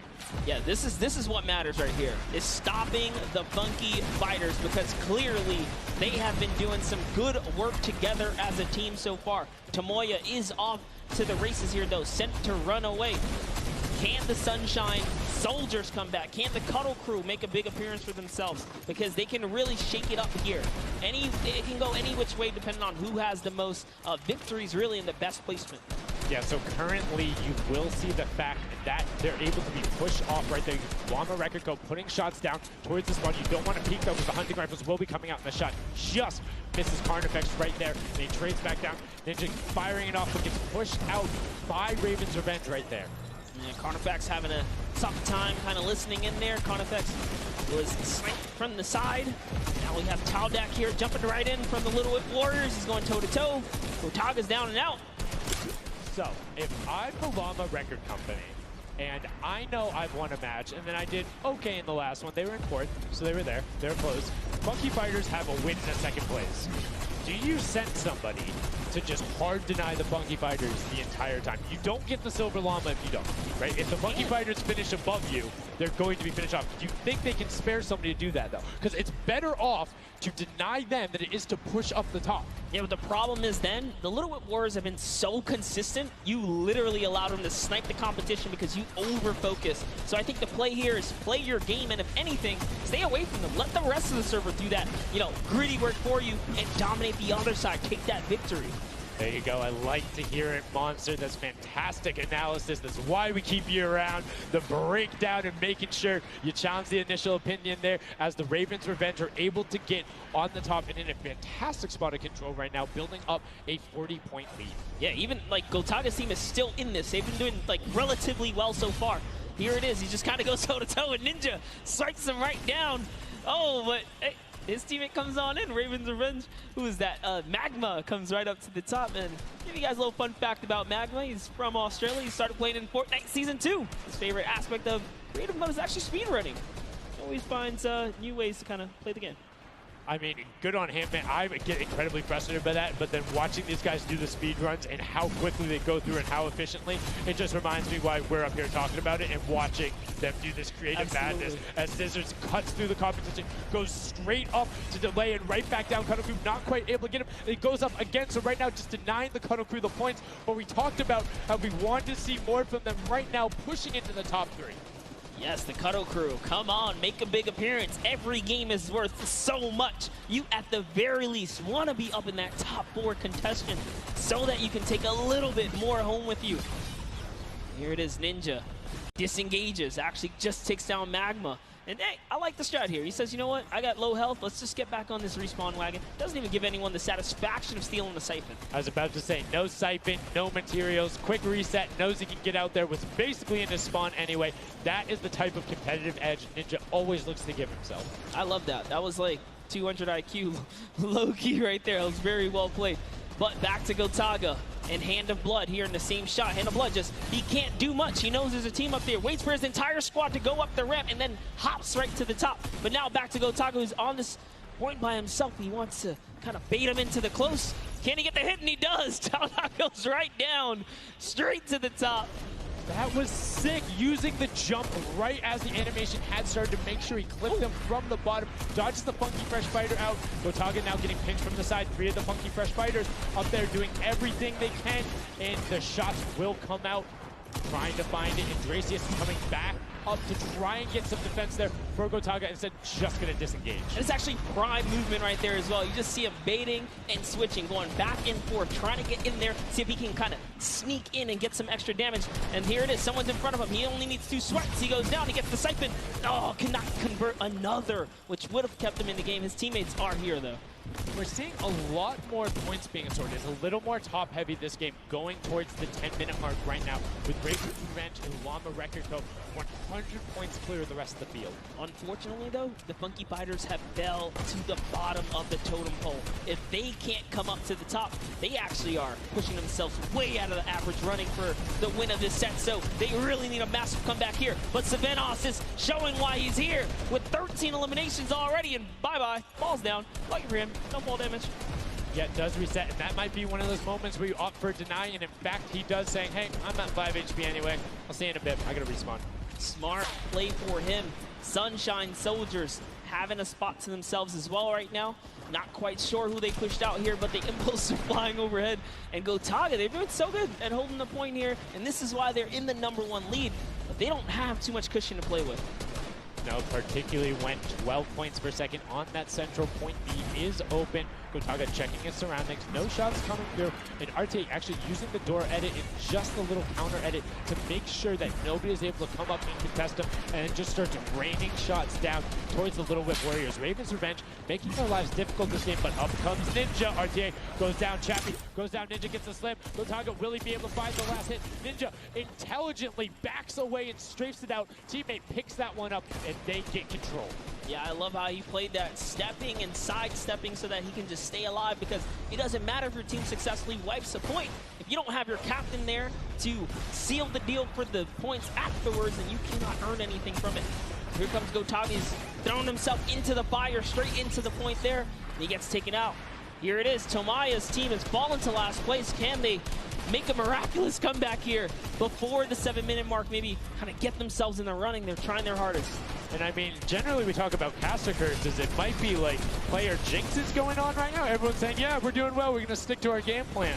That just shows you no one is safe here. These guys are evolving, and they're playing a better game after game. Here goes Scissors. He needs one more swipe there, but Clytax wins the small engagement. And Clytax has been fragging out. He's been playing so incredibly well, being aggressive, getting in players' faces, and doing it all with that rare attack. But he's been consistently highest up there in terms of the elim. You see Fortnite trying to get some pressure down, but good defensive building there from Kororo. Ryan Frantic comes out the side and cleans it up, but there is Hand of Blood coming directly down. Danya is also up there. We got a 3-way battle, but it's 4 chickens saying, this is our roost, get out. That's right, coming right up to own it all for themselves. Rubius doing so good right now. He's from Spain. He actually has a record on, was it YouTube for live streaming? 1.1 million viewers, imagine. Yes, one of the biggest content creators in Spain. Will they be able to push down towards the middle? As you can see, Little Whip and Llama Record Company already down there. We've seen this story before as the Funky Fresh Fighters go in, but you can barely even hear the shots over the impulse grenades going off as everyone's like, no, we've seen how this goes. The Funky Fighters need this. The Llama Record Company need this. So many of these guys, it's riding on this game right here. They have to get as many points as possible. But even with the 12-point one, we haven't seen a lead like this from Gotaga and crew. They are nearly 300 points clear of the next team. Nobody else is contesting there. The Cuddle crew has now been able to catch up a little bit, but they both just established control in their top zones, and Cuddle crew won't pass Raven's Revenge by just sticking with 3 points. They're in a fantastic spot to win this match. Yeah, they've actually been very consistent as well, right? They've been doing okay in that top 4, just doing a pretty good job at staying relevant after all of these rounds. So if Gotaga's team takes this, we actually don't know who can take this set right now. It's actually that close right here. The Little Whip Warriors have kind of fallen down a bit here, but Funky Fighters clearly in last place is not good. And now, right now, you can see Tomoya coming in, doing everything he can to knock it down. Carnifex challenging as best he can, and Lachlan is just hanging out inside the cone. Lachlan's doing a great job here. He's just kind of hiding, loving the low profile kind of position and take here on the point. He was hidden, but hey, he has to come out now and defend themselves. It's 3 chickens who surround him and take down that Cuddle Bear. Oh, man. They're supposed to be the tender defenders, but that was a whole bunch of aggression coming out from them there as they now immediately look and start to take shots. And the Ravens Revenge have now finally been unseated from their 3-point game. So a little bit of room to start for the catch-up, but it is utter chaos at point D as Tomoya gets taken down and the Funky Fighters are still in 8th place. There's still 55,000 minimal on this game alone here. You want to win this one. Ravens Revenge, can they hold it? Or will Cuddle Crew find themselves a big piece of the pie here? Because we're in New York City, you know, you got to make pizza references. That's how we're doing it. Here comes Gotaga kind of hopping on overhead. And all right, he wants more points. He's hungry for it. It's unfortunate they're just clipping off the side as Magma goes down, sitting on 23 eliminations right now. And Kodaga doing his best to find where they want to go up, waiting for his team, but knowing that time is running short since that middle hill is still open and being constantly contested. But the Cuddle Crew are catching up with their steady 3-point game. But now Kodaga goes up right around the back, able to pick up the Elim, and control is rested. This is scary because the Cuddle Crew is also getting points right now. So yes, they're getting a lead, but the Cuddle Crew is keeping it very close. They're keeping it very close. This is what we were talking about. We wanted to see a strategy come out, something defensive where you can get your control. They have now walled them off on each side, thrown a cone on top of them, and they have firing angles towards the other 2 platforms and towards the spawns behind them. Nobody wants to go contest them, but right now, Gotaga, oh, we saw what happened when Scissors did that. Don't count your chickens before they hatch because they're catching up right now. You can see that 12 points ticking over, but they do still have a lead as players are trying their best to deny Ravens Revenge. Yes, you have to keep him safe. This is the protect the president strat at its finest. Cuddle Crew still gaining points. Llama Records still getting points. In comes the fire from all the other platforms. Cuddle Crew's putting on pressure. They don't want to give him the freebie here. You have to look at Ravens Revenge, though. Everybody is so focused on the middle. Nobody is going and challenging the top team. You know they're over there. You know they're uncontested right now. You have to be putting shots down there. You have to find the tags under Gotaga. There it is. And they got him. They got him the difference now. Look at the Cuddle Crew climbing up on their consistent 3, but they still have control of the top. They just don't have their sword. It's 2 hops to get up there. That's right. And now Lachlan can just sit here. He can just hang out, earn these points. This is what he needs to do. And he's almost there. He is almost there. The first place can be his. Right now he can take this lead, Sundown. But they got control at the same time. It's literally ticking over a half-second away from each other. The shots are going. Cuddle Crew has the lead, though. Will the shot be able to go through? Yes! Cuddle Crew goes take it down. 999, 1,000. Gotaga and Ravens Revenge in the closest nail-biter yet. Edge out the Cuddle Crew in 2 teams who we said we wanted to see more. They brought more. Are you kidding me? The Fish fam step up and shut it down. Just the fact they stepped on the point, they couldn't earn points and they lost the lead. They were just a tick ahead. That could have been their game. I mean, it's just, let's check out the replay. You can see the counter in the top right, but the Fish fam going up and challenging on the other side. You can see them hopping up there. No one was at the Ravens Revenge as soon as they were there, and the celebration too. You have to be excited when you see that Victory Royale screen pop up when you're up there. I mean, what's it like to win a game on that stage? I have no idea. Those guys do, though. We you know, at some point before the day's over, we really got to recap the other point of a point of view there, because they had it. They were 1 tick ahead. They were there, knocking on the door, 55,000 away from bonus prize on top of this entire competition. It was right there. And it got taken away, and this is why I love Sky Station Showdown. The clutch little moments, the interactions that happen, very similar to Battle Royale, where every single thing that is happening on the map can affect the overall end result of the game, as you see there in Ravens Revenge, closing it out. Gotaga, the competitive veteran, able to clutch it up in the final moments. Magma, Arthier, and Chappie as well, just a great performance out of them, taking the top spot in the final match of the first set. Now I get to say, I was right the whole time. I started off with, Raven's Revenge, kind of making me feel like, hey, these are my guys. Let's go with your gut, guys, all right? Raven's Revenge, that's who I said when I started this whole thing. I told you. He's not wrong. They were able to take it there, but we're going to throw it up top to an interview with Raven's Revenge with Zeke. Zeke, you there, buddy? I am here, son. Now, thank you so much. Fun fact, Monster did in fact say Raven's Revenge would win. I've got your back, Monster. I am here. You guys got your revenge. I got to ask, first question to you, Gotaga. How does it feel to be here in the stadium, the fans, the roar, and to be facing off against your peers? Was it what you expected? Honestly, it's crazy, and I have a really strong team. We are learning a lot from our mistakes, and I'm so glad to be here, to be honest. I don't know how to describe it. It's pretty crazy. It's pretty crazy being here. I'm right there with you. All right, so now who's the overall shot caller? Is it Gotaga? Is it you? Who is it? Kind of all four of us. We were playing too afraid at first, so we just had to go in there and just kill them as fast as we could, and then spawn trap. That was our goal. Okay, what's the strategy like? Are you guys, talking through at the beginning? Are you guys waiting for someone else to make a move? Or are you guys like, no, we're going in first? Yeah, we're trying to, really pressure Ninja's team. We're trying to put pressure on that green point. And yeah, we were able to control it over them. They ended up wussing off over to the center. And yeah, we were able to play our game and play what we wanted. Awesome. All right, final question. What do you want to say to all the fans that are here watching, cheering you guys on, and from home? I don't know, it's just incredible. I'm happy that so many people are here. I don't know, just enjoying the show. It's amazing, honestly. Well, congratulations, guys. Now, I believe for now, we're going to send it over to Golden Boy, who is standing by.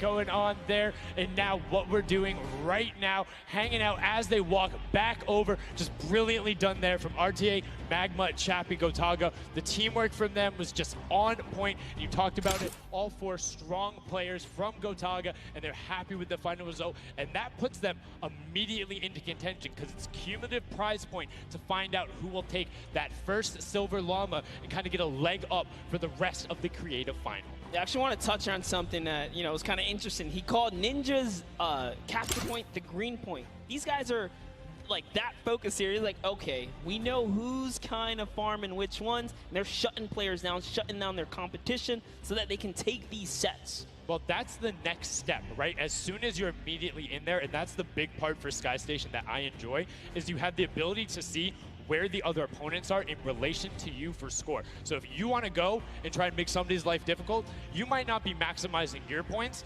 but you can effectively help your team the most by just denying the other guys and being like, hey, you don't get to play this. And occasionally, if you put enough pressure on them, maybe they default to rotating the other way. Maybe they go somewhere longer. Maybe they have to wait and only pushes forward. All of those are advantages you can get by just putting pressure on another team. And there's so many different layers, and I think when we see the remix for this, it's going to get even more exciting. Yeah, don't forget, guys, here and at home, there's a remix version. We have some nice twisted surprise that we will see unfold as the day goes on. That was just our first iteration of this round, and honestly, it was a great set. But that just leaves us with the question, too.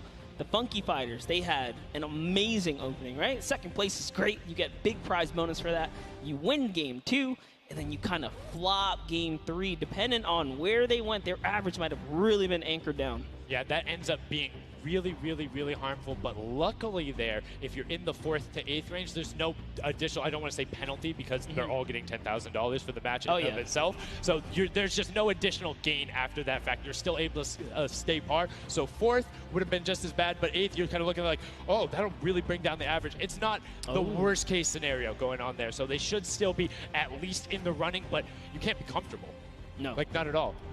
It's so incredible, and now we are going to go over the stage. We have the results, and your set 1 winner is the Funky Fighters. The last match was not enough. The singular win in the double goes over to them. They will have that first silver llama, and there he is throwing it up, and I mean, you got to be happy for him.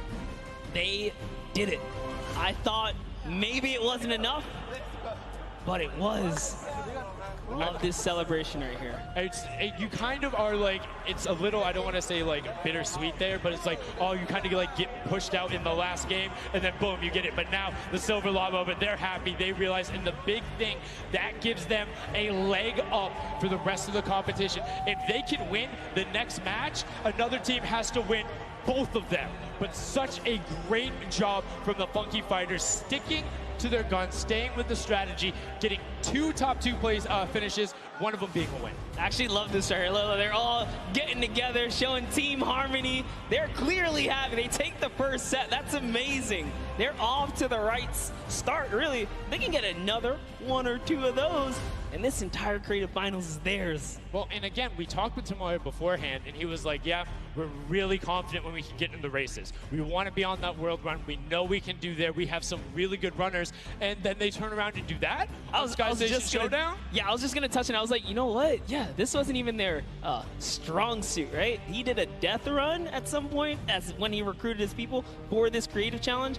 So for him to take what might be one of our, toe-to-toe PvP sessions, that's actually crazy. And here's the team standing, Sundown. Yeah, look at the final team standing. So Llama Record Code do just get edged out by $1,500 there. The Funky Fighters, you can see on the right-hand side, have been awarded that Silver Llama. Rounding it out, you have Raven's Revenge in the top 3, Cuddle Crew and Little Whip Warriors both at 55, sitting in 4th and 5th.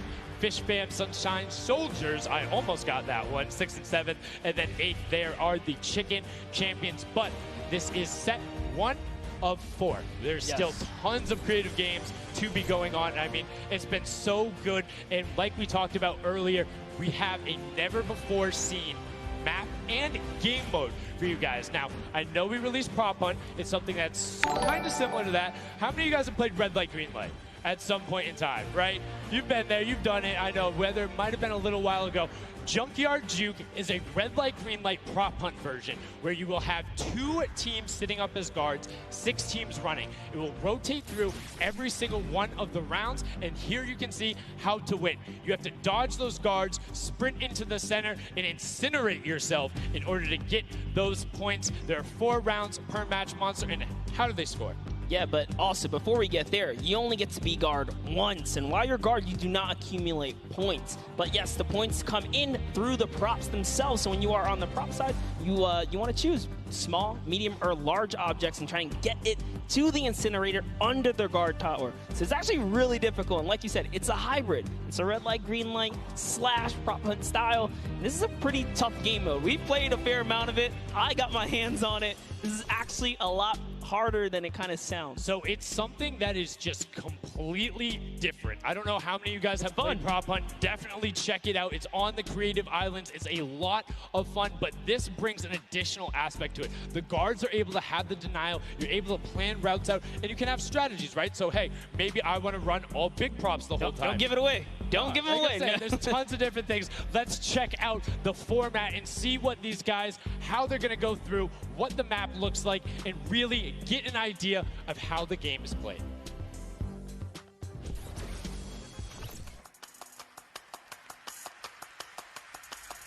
Get ready for more creative Fortnite with the latest competitive creative map, Junkyard Juke. This new game builds off the fun of Prop Hunt with a twist. 8 teams will rotate through different roles on the map. 6 teams will transform into props and attempt to make it into the center of the map, while 2 teams of guards try to keep them away. Teams will rotate their roles over the course of 4 rounds, each team getting 1 turn as the guards. Their objective? To defend the incinerator from the other teams, armed only with revolvers and their keen attention to detail. During each round, teams of props will earn points by reaching the incinerator in the central pit. The bigger the prop, the more points. But be careful. Being bigger means you're easier to spot. To keep themselves from getting eliminated, prop teams need to time their movements very carefully.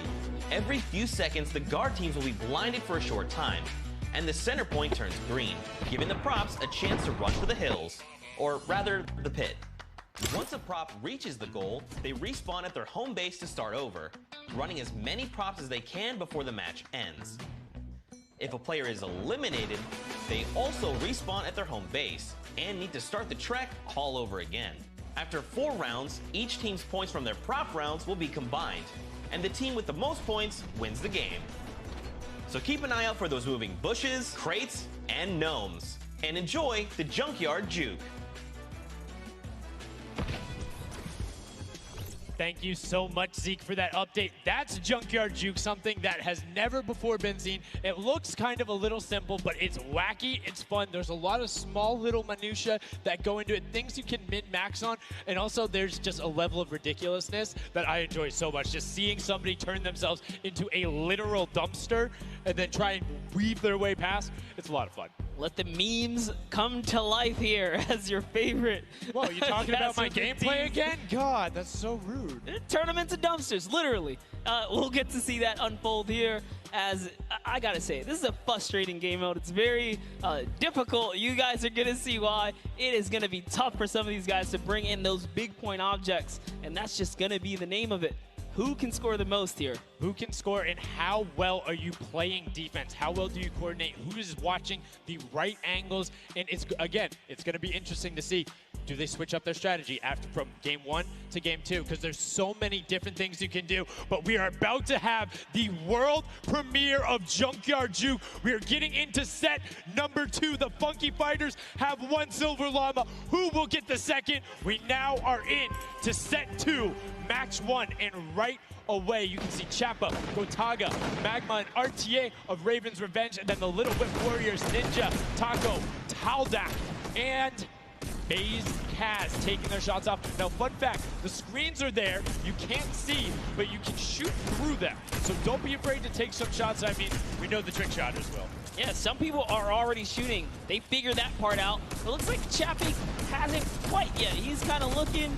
He's just blind shooting. Oh, there it is. Now he's firing through. He's noticed, hey, these are not ricocheting off of this curtain here. I can fire right on through. So you want to stop them. You want to force stop them. You want to also kind of memorize the map in the lanes. And right away you can see as soon as the blinds go down, people go, but the first points are starting to come through as Lachlan is able to get in. Hand of Blood's team, the Llama Record Co. also able to get a 10-pointer and then a 5-pointer, following it directly behind. Oh no, it was another 10-pointer. So we already see some of the props having successful runs. Look at him go. There it is. You saw a big old truck kind of sneak on by, and these objects are slipping right underneath. But who knows how long that'll last. Here's Scissors. You gotta park it. You gotta stay still. Oh, can he blend in? And one other thing you can note there, the props will clip through other objects that are there. So if you see something that isn't sitting perfectly naturally like Scissors was, right there, clipped into it, boom, got him brilliantly done. Lachlan hits one of those bounce pads that are stuck in there. They will launch you up in the air, but great run coming out from X-Sandy and Tomoya, utilizing the air conditioners to find their way to the end. Bensor and Alex JJ desperately trying to get it. Alex JJ with another 10-point prop, and Hand of Blood gets picked up just before. That would have been a huge swing, but right now, Sunshine Soldiers in first place with 35 points. They are finding their rhythm here. Sunshine Soldiers taking the lead right now. This is a hard game mode to break free in because you got to think about it. These guards are not playing around. They are shooters, right, at heart. And at the end of the day, if something looks off, something looks odd, like this white vent right here, you're just going to get popped. So you got to be careful here. And there it is. Nice job of, you know, kind of hitting the brakes here. And, oh, he hits one of those trapdoors. Let's talk about that, Sundown. So you can actually see it. There is the little tiny springs. They launch you upward. There's a couple that can be chained into each other. But if you are one of those bigger objects and you get sent up, you are just quite literally sometimes flying garbage. Yeah. But, you know, it would be too easy if we didn't lay traps around, right? So, you know, got to kind of spice it up for the people that are turned into props too. So you can also, actually, the people who can turn into props, there's one pathway where you can chain 2 of them together. So if you can get there, you almost land directly in front of it. So as long as you time it correctly, you can like use them slightly to your advantage, but most of the time they're a little bit more annoying. And boom, you can see that rusted truck going in. And now the Funky Fighters pulling out another lead, 60 points so far. And this is something important to know, guys. You have to get it into the incinerator, fully processed before the timer counts down, or else your point will not be processed. Which is a big thing on the min-maxing. What we mean by that is maximizing your efficiency. So if you were to get the most points possible, you run only 10 points the entire time, not only because they're worth more, but they take less time to sort because they're the first one that goes through. The two-point props are able to run, I don't want to say relatively easier, but much easier compared to a dumpster and a card, particularly because you have cover. With that being said, take about an extra 3 to 4 seconds to sort, so it makes it that much less efficient, plus being only 20% of the point value. That's right, so Clytax there has chosen a big object. Achin and Zond over here, smaller objects. They're kind of blending right into all of the dumpster trash, clearly harder to track down and kind of, I guess, how do I say this? Sort out, right? Yeah. Amongst all the clutter here. Exactly. You want things that don't stick out, or you want to find a path for an object that you can take all the time. So you notice how there's a section where there's like 4 or 5 rusted cars. Grab a rusted car and go park yourself with those, because yes, the guy knows, oh, there's a bunch of rusted cars there. Screen goes back up. Oh, there's still a bunch of rusted cars there. I'm good. Next thing you know, the prop walks his way up. You can also, as you're running, block rotation. So if you hit your crouch button, whatever you have that bound to, whether you're playing on controller, iPad, PC, all of them end up completely stopping, so it will send you totally naturally, just like what you would see. And this is also those moments, right, when you're in the guard, oh, someone spotted there, popped him. Tomoya, nice job seeing something out of the ordinary, but notice he gets an elimination on the object. You don't earn points for that, so it's just your job to stop everyone from getting any kind of points, so don't break away with the lead. When you're in the guard tower, you can't allow other people to score, and you're not scoring. Which can end up being very interesting if the team in the lead, which generally happens because you have 3 chances to score, is shooting last round.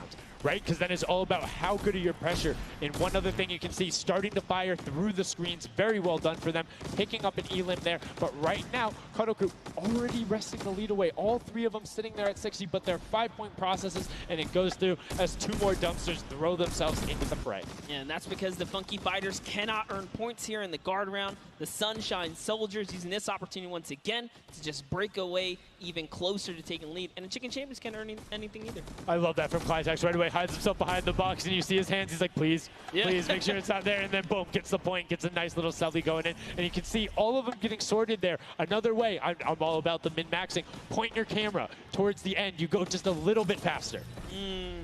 Sundown pulling out the strats here.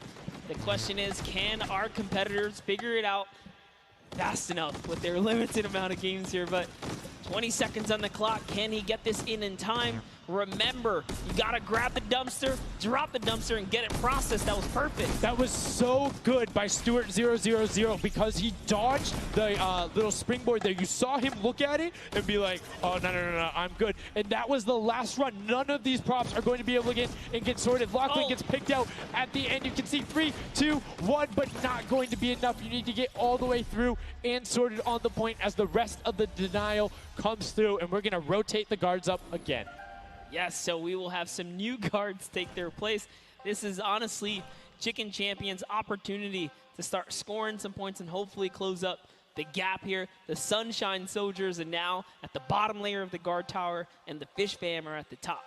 So it is time to kind of mix it up. My eyes are on the Funky Fighters right now. They are doing great. They're very close, and on top of that, they're the team with the Silver Llama. As we've talked about, they are so incredibly close, doing everything they can to push towards the top. And you can see they got a lot of elims, too, in the round where they were playing defense. So not a ton of scoring going past them, only 35 points off the pace. But what I'm shocked about right now is there is nobody running 2-point props at all. 0.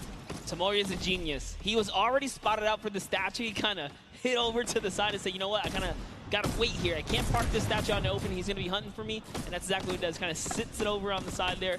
And that's how he earns himself another point. So they're actually playing very, very smart here. And that's why they've been doing so good at these competitions. I think the guards need to be slightly more aggressive. There's is unlimited ammunition. You can't run out. If you think something is suspicious, or if you just want to take a shot at it, shoot your shot. Yeah.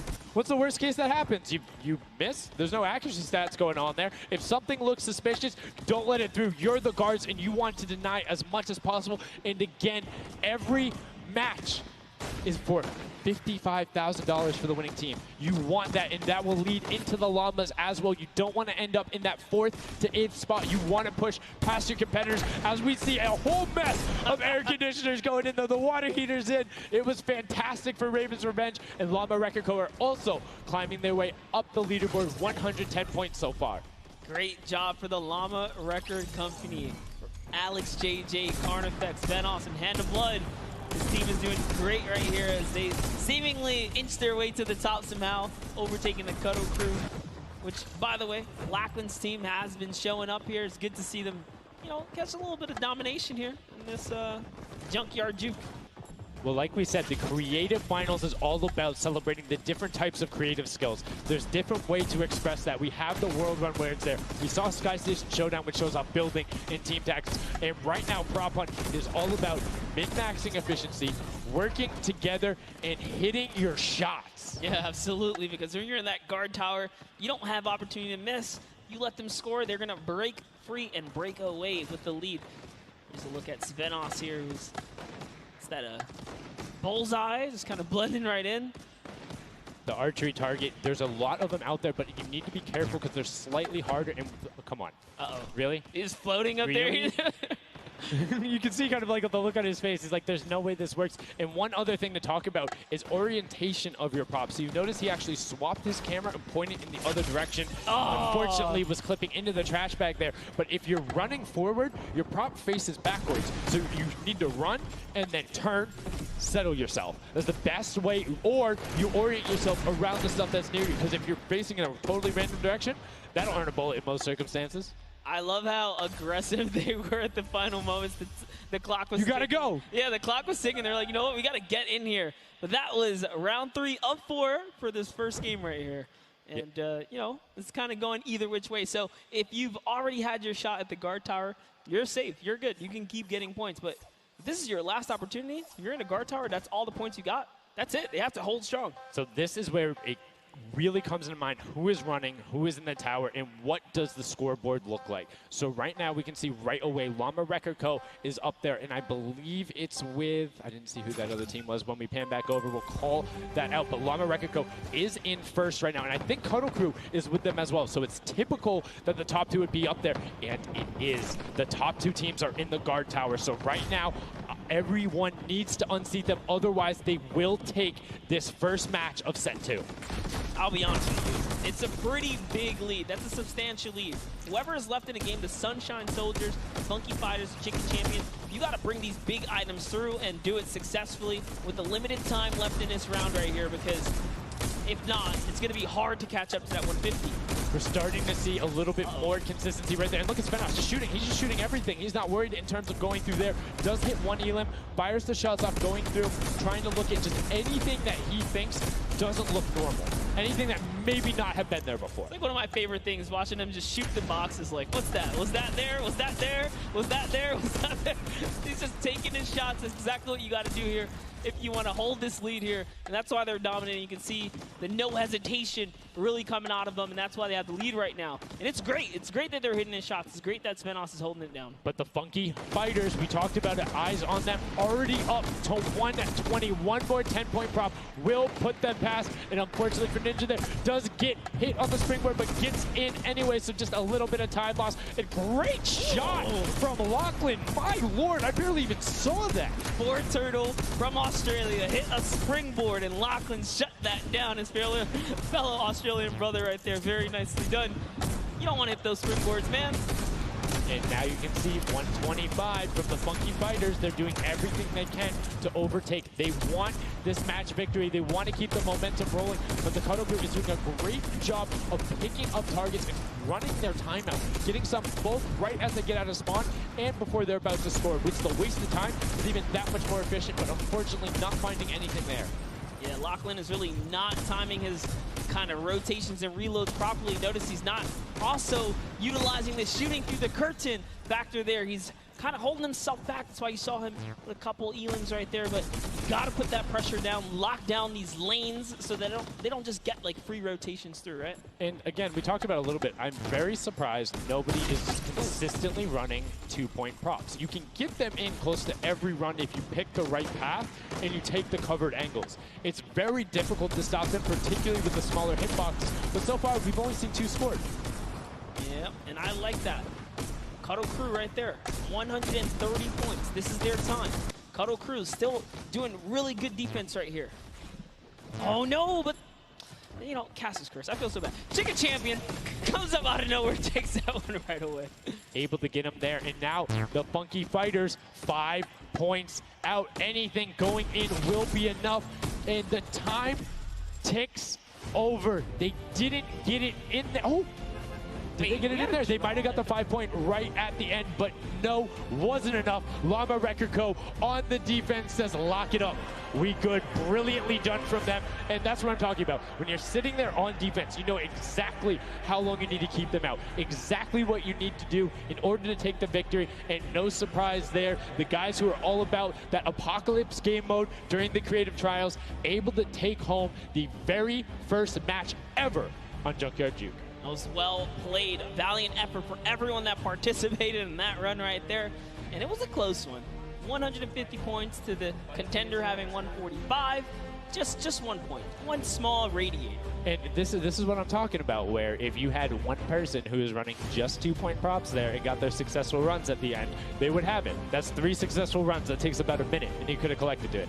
So go ahead. Nobody opted to it. Maybe some of these guys need a little help here. Let's redo this. What would you suggest here, Sundown? I don't want to say suggest, but I had an opportunity to play a decent amount of it. I'm a big fan of kind of adjusting based off of the scoreline. So if you're seeing you're able to consistently keep running 2-point props, get the guaranteed points. If somebody's playing really good defense and you're not getting 10-point props in, you need to pivot away from that strategy, because getting any points at all is better than none, and particularly if you waste a run on a dumpster where the entire time you're going and then you're stopping, and then you're going and then you're stopping. Eventually, even if you get all the way to the end, sometimes it's not enough, right? And then you've wasted that 35, 45 seconds, 3 rotations to get just there, whereas you could have grabbed the burger, grabbed the bucket, and ran the entire time, weaved around, trying to like catch a good area, as we saw with the statue, able to hide around a corner. So would love to see in the next match a little bit more, I don't want to say like determination going into it, but be a little bit more deliberate. That's right, but let's go on and hear from some of the deliberate actions over with Zeke, down with our winners. What's up, guys? I'm hanging out with the Llama Record Company. They take away the prop hunt 5-point lead. You guys locked it up at the very end. And Blood, I'm going to start with you. And one person I want to call out specifically is this man right here, Svenos. Very tall, tallest man on the planet. It feels like this guy's a very good pick for your team. And I want to know why him, and then also why you picked these other 2. Yeah, I mean, I picked all those guys because this game mode is all about skill. There are no random things in it. You need good aim, you need decision making for sure. And Svenos, I mean, he's like a Spanner. He really likes Spanner. That's kind of the best city in the world. And that's why I picked him first, for example. Okay, now Svenos, I'm going to put you on blast for a second because we've known each other quite a while. You know, I'd like to believe that your creativity is what allowed you to win. Let's think back to the time where you wore an entire green outfit and you danced and had a galaxy over yourself. Do you feel like that galaxy and that kind of creativity helped you get this dub? I don't know what you're talking about, mate. I think people at home that watched, you guys probably know exactly what I'm talking about. Let's go over this way now. What did you think about that game? Was it what you expected? Was it different? Did it catch off guard? Were you ready to just jump into it? It's enjoyable. Once you get the hang of it, it gets a lot easier. You just got to work out who's good at aiming, which team's on the tower, and after that, you're good. All right, final question. Do you think you have what it takes? Are you gonna? Is the Llama Record Company going to be the team? You think someone else is standing in your way, or is it all you guys? I think it's going to be all us, yes. There you go, man. A few words, that's all they need. Gentlemen, thank you so much. Best of luck going forward. Back to you guys on the desk. Thank you so much, Zeke. Another brilliant performance there coming out of the Llama Record Company. We talked about their versatility. We talked about how quickly they pick up competitive matches. But this is what happened in the first set, right? They were there. They were confident. They're like, yeah, once you get it, it's easy. And then all the other teams immediately caught up. So it'll be very interesting to see if that same story from set 1 is what's happening in set 2. Yep, that's right. Alex up there said it best. You know, he had the confidence. He felt good in those final moments. Hey, you know, once you figure out who's aiming, maybe just avoid him. Yeah, I mean, if somebody is hitting all their shots, you need to take a different route. You can't go and continuously challenge them because, again, we talked about that. If you waste all the time to run through and the guy hits a lucky, or I don't want to say lucky blind fire, but a consistent blind fire through there, don't keep running that way. But like we said, this is the first time seeing the Junkyard Juke mode, and we talked about the prop hunt mode earlier, but you can play it live right now in-game. There's an LTM that's available only for this weekend. Let's check it out.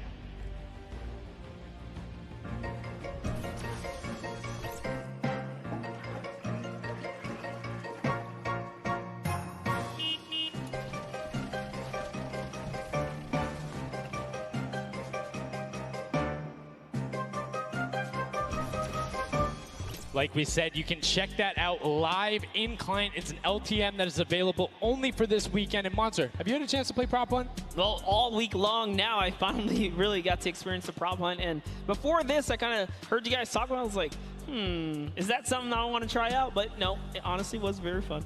There's so many just fun moments, but the ability to then push it to a competitive level, these guys are doing great, but we're now going to get into match 2 of set 2. The second time you will have seen Junkyard Juke, and let's see who is able to push on. The match is about to start. Here we go, the creative finals at the Fortnite World Cup, set 2, match 2 of Junkyard Juke. That's right. So in the tower, we have Ninja's team, the Little Whip Warriors, Taco, Gaz, Taldoc. We're jumping straight into their POV. So notice Ninja firing right through those blinds. He saw something moving back there. He's trying to pinpoint. What was it? He does, of course, track him down. Those poor turtle. Ooh, just a little pixel. You know, you stand out, you're going to get popped here. He needs to make sure he's still watching his left-hand side, though, because there is a whole run on that corner right now where people would be able to come out, and now all of a sudden you see Alex JJ, Tyler, Ryan Fanta, MSYB all heading that direction. Nobody is checking that corner. He's checking it every now and then, but he's primarily aiming on the right, and right as I say that now looks back on over as the rush comes through, but MSYB and Rubius are able to get in. Brilliantly done from them, getting the first points on the board as the Funky Fighters again are able to pull out to a decent lead. What do you think? Would you rather be up in the guard tower first and kind of get that out the way? Or would you prefer to kind of jump in as a prop and get your points first? So for me, it depends if I can get a lead. If I have a lead, obviously I want to be a guard tower at the end because I'm very confident in my ability to just spam shots in the right direction because I know like I can find the sight line and all that. With that being said, if you can get in the guard tower early and you do incredibly well, it gives you the bonus. You know how many points you need to get. You know how consistent and fast you can run. And right now we're seeing a lot more 5-point props than last round. People consistently trying to get those in, recognizing, hey, they're a little bit quicker. People are finding their angles now. But as I say that Achim with the Sunshine Soldiers gets in that truck, 10 points going over to them, and 15 actually as a 5-pointer got sorted right at the same time. That was perfect, yeah. And the Sunshine Soldiers had a great last run. Achin and his crew really pulled it together. They were at the top for a while there, but in those final moments, we saw the Chicken Champions take away and kind of break away. And now look, no surprise, Chicken Champs, they're feeling it. They found their rhythm towards the end of the last one. If they carry that over, this is going to be a close one. Yeah, and you can see Carnifex hits the jump pad twice over there, doing everything he can to not get hit, and he does get the teddy bear in. Ooh. 10 points going through, and Clytex gets picked right at the edge. Right through the current. Taco is like, you know what? I'm going to check the close area. Look at how Chappie's doing it as well. He's actually eliminated 9 props so far, so he is really firing away here, trying to see if anyone's trying to make a mad dash while the curtains are up, and Sandy gets caught right there. Good shot right away. 20 seconds left, so players need to start running if they're going. Good shots coming out from Trappy to get it there and get the reload off. Saw the truck over on the side, is able to pick that one up, and now is looking for the smaller props towards the side. Knew there was movement, just wants to fire it up. Only 10 seconds left. They should be able to get the defense, but there goes a bucket. Look at it. Oh, the cactus. those are hard to hit. There it goes, able to pick it up just at the last second. Good attempt from Tutu, and you can see the points already coming across. Players so far sticking to their game plan, 5 and 10 point props all the way. That is the way to go. Inch your way up and over to that victory there. But that was just the first round of 4 here. Round 2 is going to begin. What's going to happen now is, again, the guard tower is going to mix up. We're going to see new players in the guard tower, and then the other players that were previously in the guard tower back on the prop hunt floor. Yes, you get 1 round in the guard tower, 3 rounds of running as the props, and you can see right away now you have the Funky Fighters up top, and the shots go out as soon as the blinds go down, not letting anything happen as the props march their way out of spawn. This is fun right here. I love watching these trucks waddle about, really trying to find their way, and they see the light go to change, plant themselves down, and they were back out to the field here. Yep, and desperately trying to avoid, oh, there's no way. You're stacked on top of each other. Come on, you got to shoot one of the two. Shots are going towards it, but right now Zan trying to get that cuddly cute teddy bear into the incinerator. Not a sentence I ever thought I would say there, as the Archer is now doing everything he can. Hits the bounce target twice and is able to convert as Magma gets another good run and sneaks in under the shots of Dracius. That's right. This is just getting closer and closer as we have a 3-way tie now. The Fish Fam, Llama Record Company, the Cuddle Crew, all at the top here, and it's still a very close game so far. Dan Yan right here from the Sunshine Soldiers, peeking around, using that camera angle, trying to see when it's time, wants to waste no time here. Back down and off to the race as she goes. But will it change? Yep. Actually, stops early too. Says, you know what, I'm going to play it safe. I'm going to stop before the curtain comes up. And she has to be having a blast right now. She says one of her favorite things about creative mode is kind of the wacky and Wayne-ian situations you get into, particularly like prop hunt. So this must be a game mode that she's doing incredibly well and enjoying herself in. As you can see there, her team is able to get a couple of props in there. Gotaga and Clytex try to make the final little sprint. Hand of Blood gets another 10 points over, as does Taco with a 5-point statue there. Scissors is hanging around on the side there. Will go through. No, I did not mean to call you trash. You just are a dumpster now, quite literally. Quite literally, but oh, the rage. I read the lips. He said, I was so mad. He got taken out right there. And I like this. Let's see how he decides. He's going for those 10 points, though. Notice he went straight to the right for the big objects. That's the risk. That's what it was about. That's what happens. You need to be careful not only of the fact you're bigger, easier to see while you're moving, but you need to find a blank space in order to set down. Can't be clipping into anything else with 45 seconds remaining in round 2. And you can see Svetos a minute before the guard looked at him. He's like, I don't, nah, I'm out. Right there. And right now, relatively top heavy. 70-70, and as I said, Fish Fam does get their 80th point, but Lachlan hanging out on top of the Rebel, 28 seconds left, does find an angle that you know, no he actually really didn't watching. park either. He just jumped on top of it.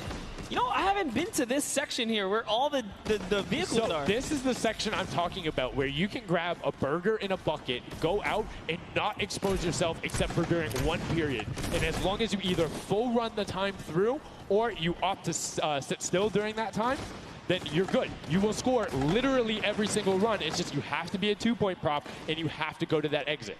Oh, Dan Yan right there, unfortunately, couldn't push through in those final moments there. And that was round 2 of 4, as we are looking to get into round 3 next.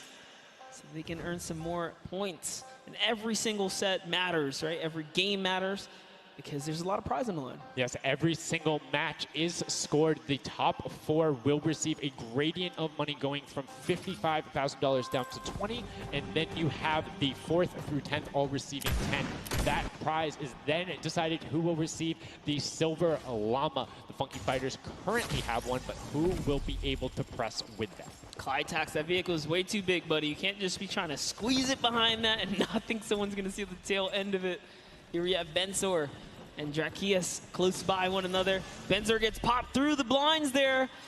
And wait, so he's going to take a couple shots. He said, does this truck belong here? He did miss, though.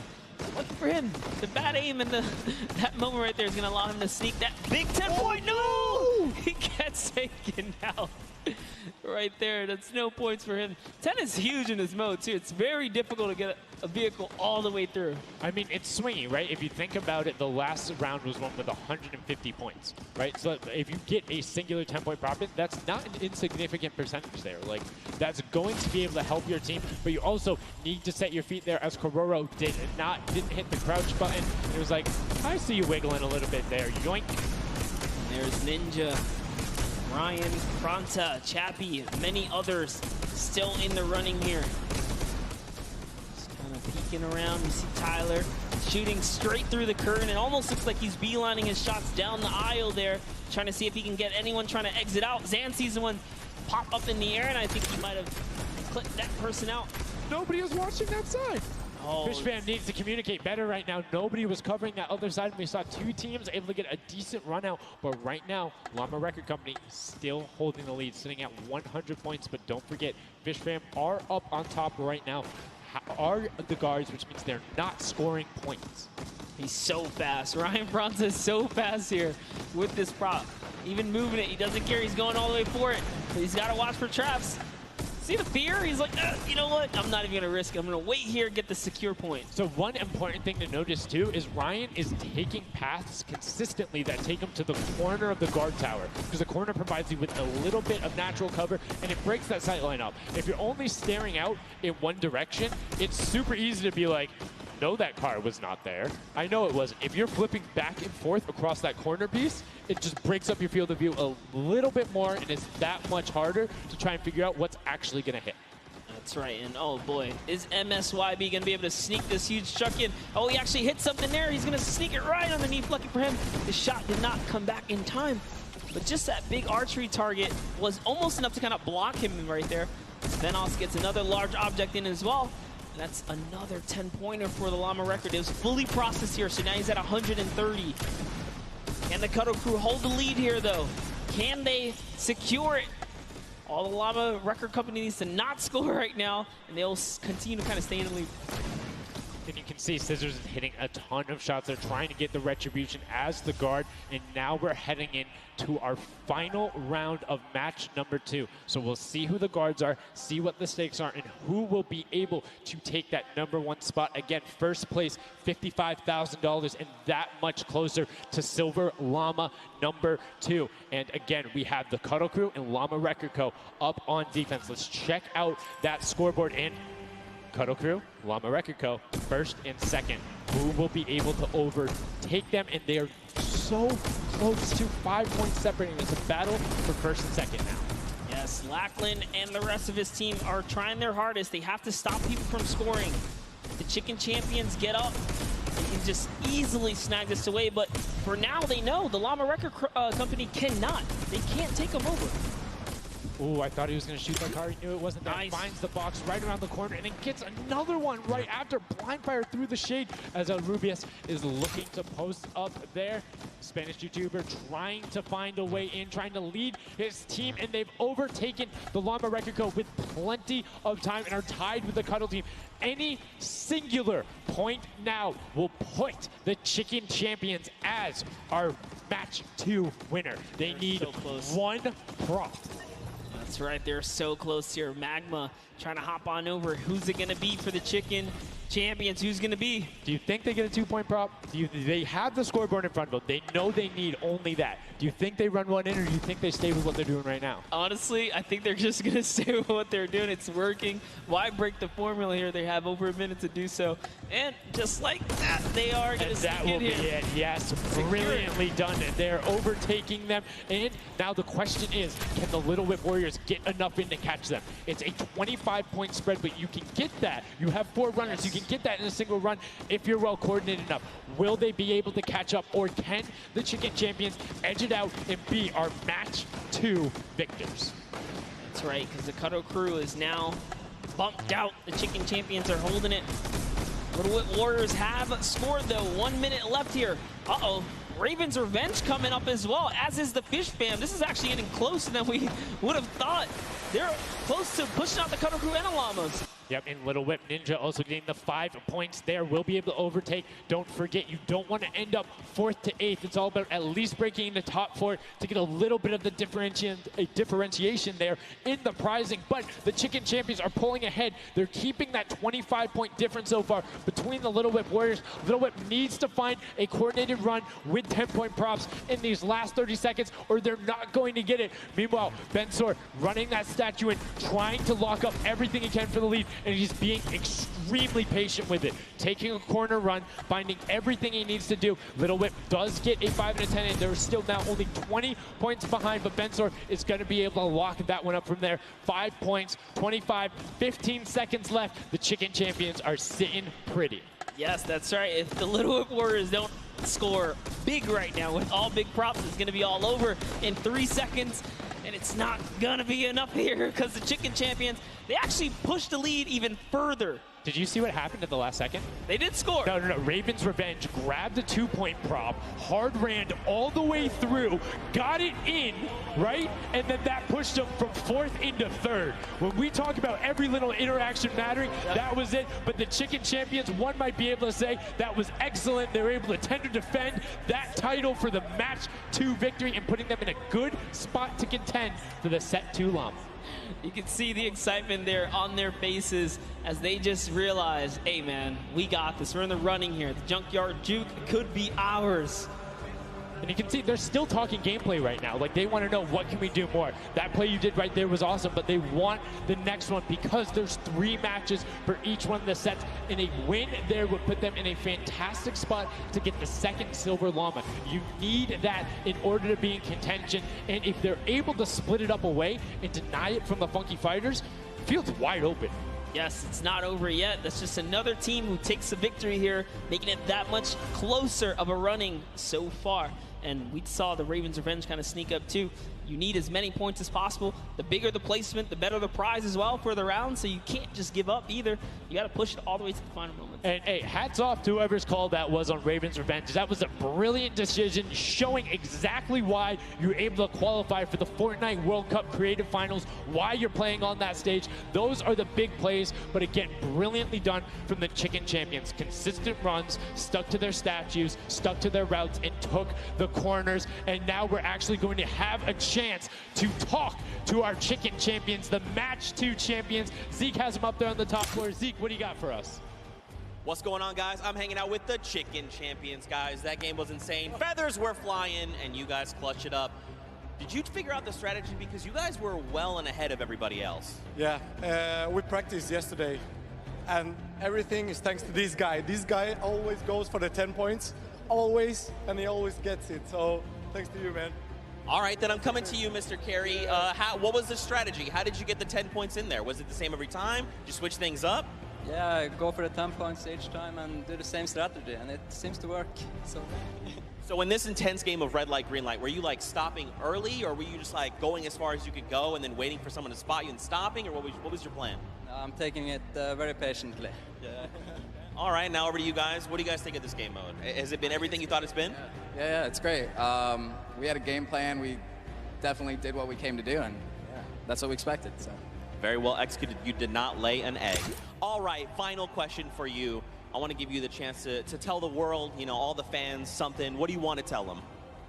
Thanks for the support from Spain, for the other world, and my team is it's good in this mode, and will we win the next match? There you go. The excitement is real. Gentlemen, congratulations. Best of luck going forward. We're sending it back your way. Brilliantly done there from the Chicken Champions. Thank you so much, Zeke. They're excited to be there. They stuck to the gameplay. And shout out to Bensor. The one thing he was looking forward to on this trip, he wanted to play in front of a big crowd. He got that moment, running through, securing that for the Chicken Champions. And immediate El Rubius turned to him and was like, it's all him, man. He put the team on his back or put the team in his dumpster. I don't know, that normally that wouldn't be a good thing, but in this circumstance, hey, it worked out for him. Yeah, another prop to Kyoto as well. The only, or one of 2 controller players here, you know, in the creative finals, so very nice of him to kind of represent for those guys as well. And again, just showing that he's got the moves out there.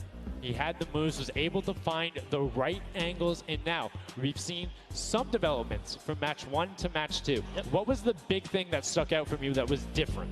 In that last one, honestly, finally seeing someone pick up those 2-point props, right? Using those. Those are points right there. But with that, we'll jump over to Bala. We'll take a fun look at some of the things that developed in our last few moments.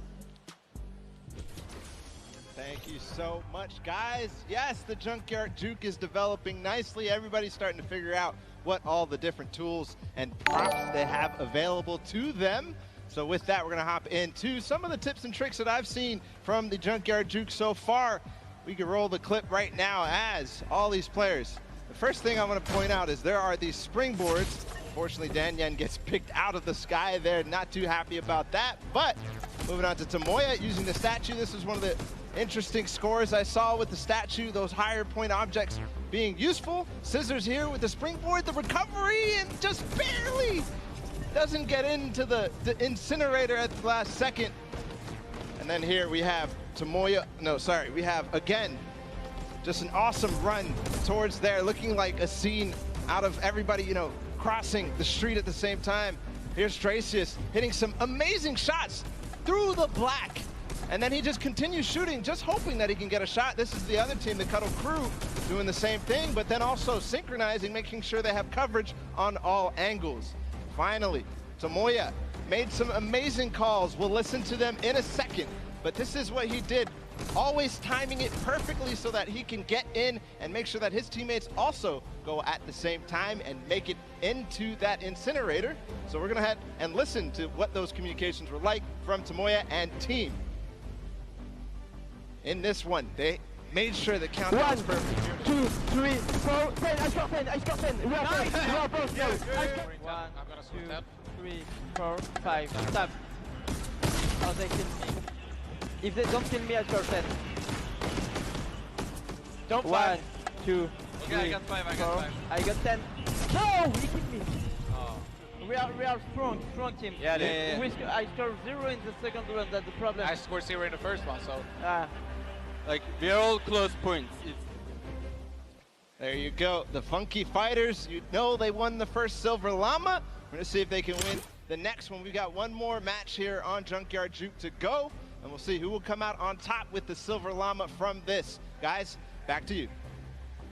Thank you so much, Bala, for that great breakdown. Listening in the comms, that's one thing I hadn't considered. I always just kind of like, yeah, it's going to come up now. But these guys all on comms talking, have one guy counted out. That guy's just like a metronome, make sure he has it on the dot every single time. Brilliantly done from them, but will they be able to take back that top spot? We've seen them do it. If they can grab that Silver Llama, they'll be in such a good spot. But right now, they aren't seeing the same success they saw before. Yeah, you want to get the Silver Llama, but to get there, you got to make a new strategy. I think that right there, there was a lot of information in that bit right there. You kind of noticed the team synergy, and he said something very important in his interview there. Talked about being patient. You really have to be patient. You can't let the frustration get to you. You saw Scissors very expressive on the cam. Just, it's hard to get the pointer, and that's what I talked about before this whole thing started. I said, trust me, this is a lot harder than you guys think. You might just, you know, oh yeah, I'll turn it to something and run it through. Nah, man, you're gonna get shut down. But I mean, it's just like, if you think about it, it's the mental aspect that really comes with it. If you're able to frustrate somebody else, then they're that much more off their game. And these guys are all great at that, coming through from some of the Death Run qualifiers. It makes it that much harder. But thank you guys so much for joining us here. And again, don't forget, there is a fantastic, awesome event-specific merch starting here right now, today on the 26th. You can also get it on retailrow.com. Make sure you celebrate the event. Remember it, grab some from your friends, your brothers, your family, people who couldn't be here, and celebrate the first ever Fortnite World Cup. Yeah, you saw some of your favorite pros and competitors here rocking that new swag. Definitely loving it. All types of collaborations going on here. I love it when Fortnite releases new gear, you know? This kind of allows me to always spice it up. I'm always a fan of anything Fortnite swag. That's pretty much like 98% of my wardrobe at this point. I mean, love the logos, love the bright colors, but enough from us. Match 3, set number 2, the final one on the original version of Junkyard Juke before we see the remix later on. Are you guys ready? That's right. And let's begin. The first round is underway. Match number 3, set number 2. Who will be able to incinerate the props the most? Who will push out to the lead? And can anybody upset the Funky Fighters who took that first lobby? You need to make sure they don't get this one here. And basically, everyone wants first place. Yep, and you can see there, Taldak did land a shot straight through the curtain. Very nicely done. Another kind of lane, right? You want to look at your lane, see which lane is available to you that's easy to maneuver the objects you want to bring through. Clitex, for example, here is using a bear. There are no bears in this section, but he says, you know what? It's all good. I can sneak this around. So the big thing with the bear, though, that you don't really consider is the coloring of the background. You're in the junkyard. You're a little bit in one of those desert biome situations. There's a lot of kind of muddle browns and oranges around there. It makes it that much harder to stick out. However, if you if you're grabbing the snowman, you're just really flexing on everyone. It's like, yeah, I'm a snowman. I'm a snowman in the desert, and I'm going to score on you. That's pretty hilarious because, you know, we haven't seen anyone pull out the weird objects in the back, and for good reason. There are a couple other fun ones back there. If we get a pan around later, you'll probably notice a big old snowman or something like that. But with all this money on the line, there's no way anyone has time to play around like that. You can't play around because every single one of those runs matters. And right now, we see Sunshine Soldiers swapping over. They've already put in 2 2-point props, so you need to be slightly more efficient on those runs, but good job getting on the boarding consistently. And as we say that, 5-pointer goes in, boom, they're ahead of the Funky Fresh, who have had a singular 10-point run. So trying to get every possible point. It's all about min-maxing efficiency. Honestly, the Little Whip Warriors are doing a great job at defending here. They all have a ton of eliminations. Taldak at 6, Taco at 5, Kaz and Ninja both tied at 7. That is pretty good. They're shutting down all of their lanes. These guys are not here to play. Remember, as you're a guard, you don't accumulate any points, so it's good. They're knocking this out the way, and they're doing a great job defending. Keeping them out, making sure you find the right lane angles, and also sometimes just putting shots out in the right spot. You just need to be able to consistently deny as much as possible. And Taldak, that was sick! I was like, are you behind that? Yep, what's that? Didn't see that there before, didn't see that either. Taldak doing a good job so far, spotting things through the curtain. Let's see if he can find another here with a random shot. Oh, something landed. That's why you don't want to hit those spring traps there. They make it so difficult when you're a larger object coming back down because it's just so much motion on the screen. When everything else is still, if you see that thing falling through, like, it's an easy shot. And particularly for all of these players up there. I mean, Gotaga and Crew, everyone on Raven's Revenge, him, Magma, RTA, and Chappie, all have been able to hit their shots. And then, I mean, Little Whip Warriors is a team of hit your shots. That's right, and there it is. Last opportunities to make a point have just concluded, and that was the first round. There are 4 of these, so we're going to switch up the guards now. Little Whip Warriors get a chance at, you know, trying to earn some points, and as do the others. The next round will begin. That dragon's so cool. That's so cool. Look at that. Almost looks real. Yo, shout out to the observers. That shot right there, that's really cool. Big fan of it going out. And as you can see now, round 2 is underway. This is the final match on Junkyard Juke of set 2. And right off the bat, 2 archery targets and a water heater marching on out. Yep, that archery target is worth 10 points, though. So if you can bring that all the way through, it's one of the, I guess, smaller, large point objects. Magma doesn't even care. He's impatient. He saw the blinds open up. He just kept going. Savenoff did pump the brakes, though, even right here. Notice, stops it very early. He's just trying to blend in and get as many points as possible right here. Ooh.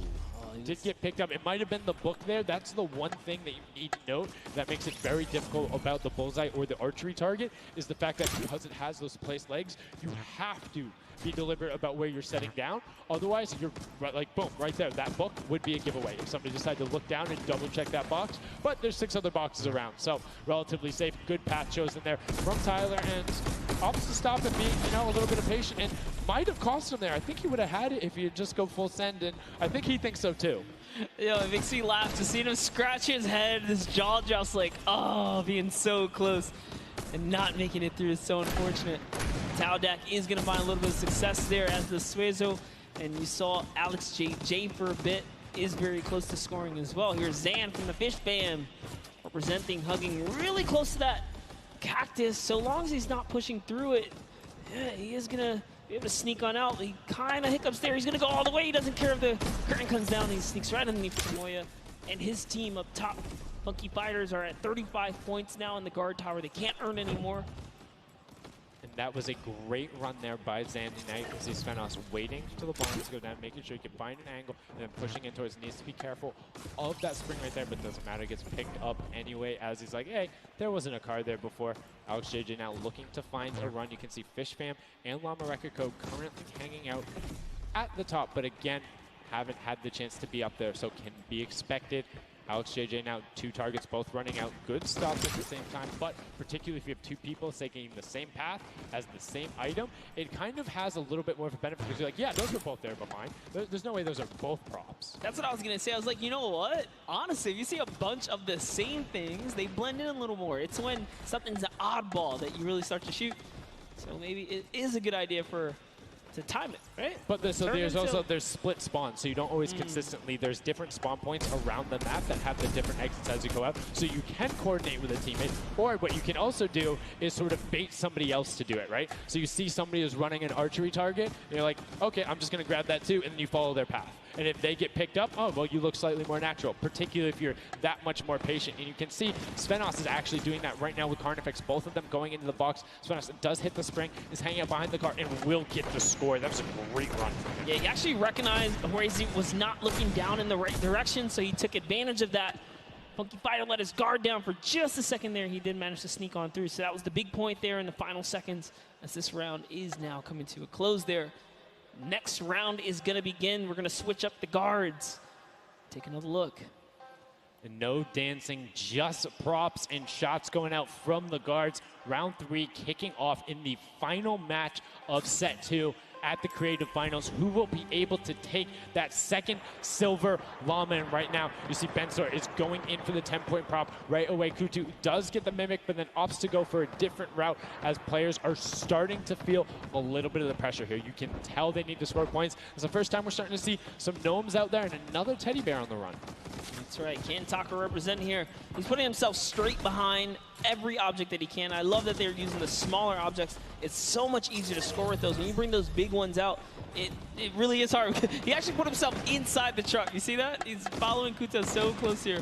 Just gotta use him as bait, really. As you get behind him, he's safe. Yep, because they don't think they're going to fire twice in there. That's the benefit of it. But right away, you see Kaz, Taco, Chappie. Great little run there from the Little Whip Warriors. That's going to push them back into contention. There's 65 points currently, but a dumpster going in from Hand of Blood. There's another 10 points for Llama Record Co, pushing them up to 90. And they were the winners of that first match. So if they can hold on, they know they'll be the guards in the final round. They need to build up as much of a lead as possible here. Carraro actually has 15 eliminations, so he had a super successful guard round, but the Chicken Champions need to get picked up here. They need these points. And there it is. He's doing a lot of work for his team, showing that, hey, I can push this up here too. Just gonna go ahead and take that 5-pointer, throw him right over the Fish Fam now. And they're in the top 3 running. That was a great run from him. Corner peeked the entire time, made sure nobody was looking for him. Like, he was barely threatened, but right now, Bensor coming through. The Chicken Champions, can they overtake in the last minute? That's 10 more points. That is going to go through for them, and it starts pushing up. Llama Record needs to get in some runs. The Chicken Champions will not be on the defense with them for the last one, so they're pushing through. Right now, it is the Sunshine Soldiers and the Fish Fam up there, so they're doing their best to delay everyone. Sandy gets picked off by Tyler, and now Carnifex is chilling in the back on that rusted out car. Hand of Blood just barely avoids the shot. Oh, saw the hitbox going through there. The Tracers finding a way through the window, but not enough as Dracius gets in. 2 more 10-point props also going over, and we're seeing, I think, a little bit closer of a score here, minus the fact that the Chicken Champions haven't shot yet. Yeah, this is pretty rough. Neither have the Llama Company. The Llamas have not shot, went into the guard tower at all. You can tell because when we go to their POVs, they don't have any Olymps, so they have not taken a run yet. Yes, excuse me, I misspoke there, meaning the chicken champions had already shot. Oh, the fact that they're already up so in the second. they're doing great. Llama needs to press on it. The only team who really has a definitive lead right now is the chicken champions. Effectively, they're up 30 points on the rest of the field because Cuddle Team and Llama Record Code both have to shoot next round. Oh boy, so if they can't secure a big lead here in the last couple of seconds, if something can't get processed, oh, the poor Burger at the very end. Burger did not get processed. We like it, never frozen there. Brilliantly done, doesn't find it. Great work from coming out, and Carnifex doing a great job. Round 4 will begin. It's going to be the last match, and we're going to see what the line is going to be. Who is up in the tower, who will be able to defend, and can they hold them off? Again, it's Llama Record Co. and the Cuddle Crew up there. Gotaga. It's already up there. And you can see the chicken champions were able to connect, so it's all about can a Little Whip and them catch up. They need a fantastic run, and they have to do everything to deny them, and you can see right away already tunneling in on those 10-point props. Yeah, the Cuddle Crew cannot earn points.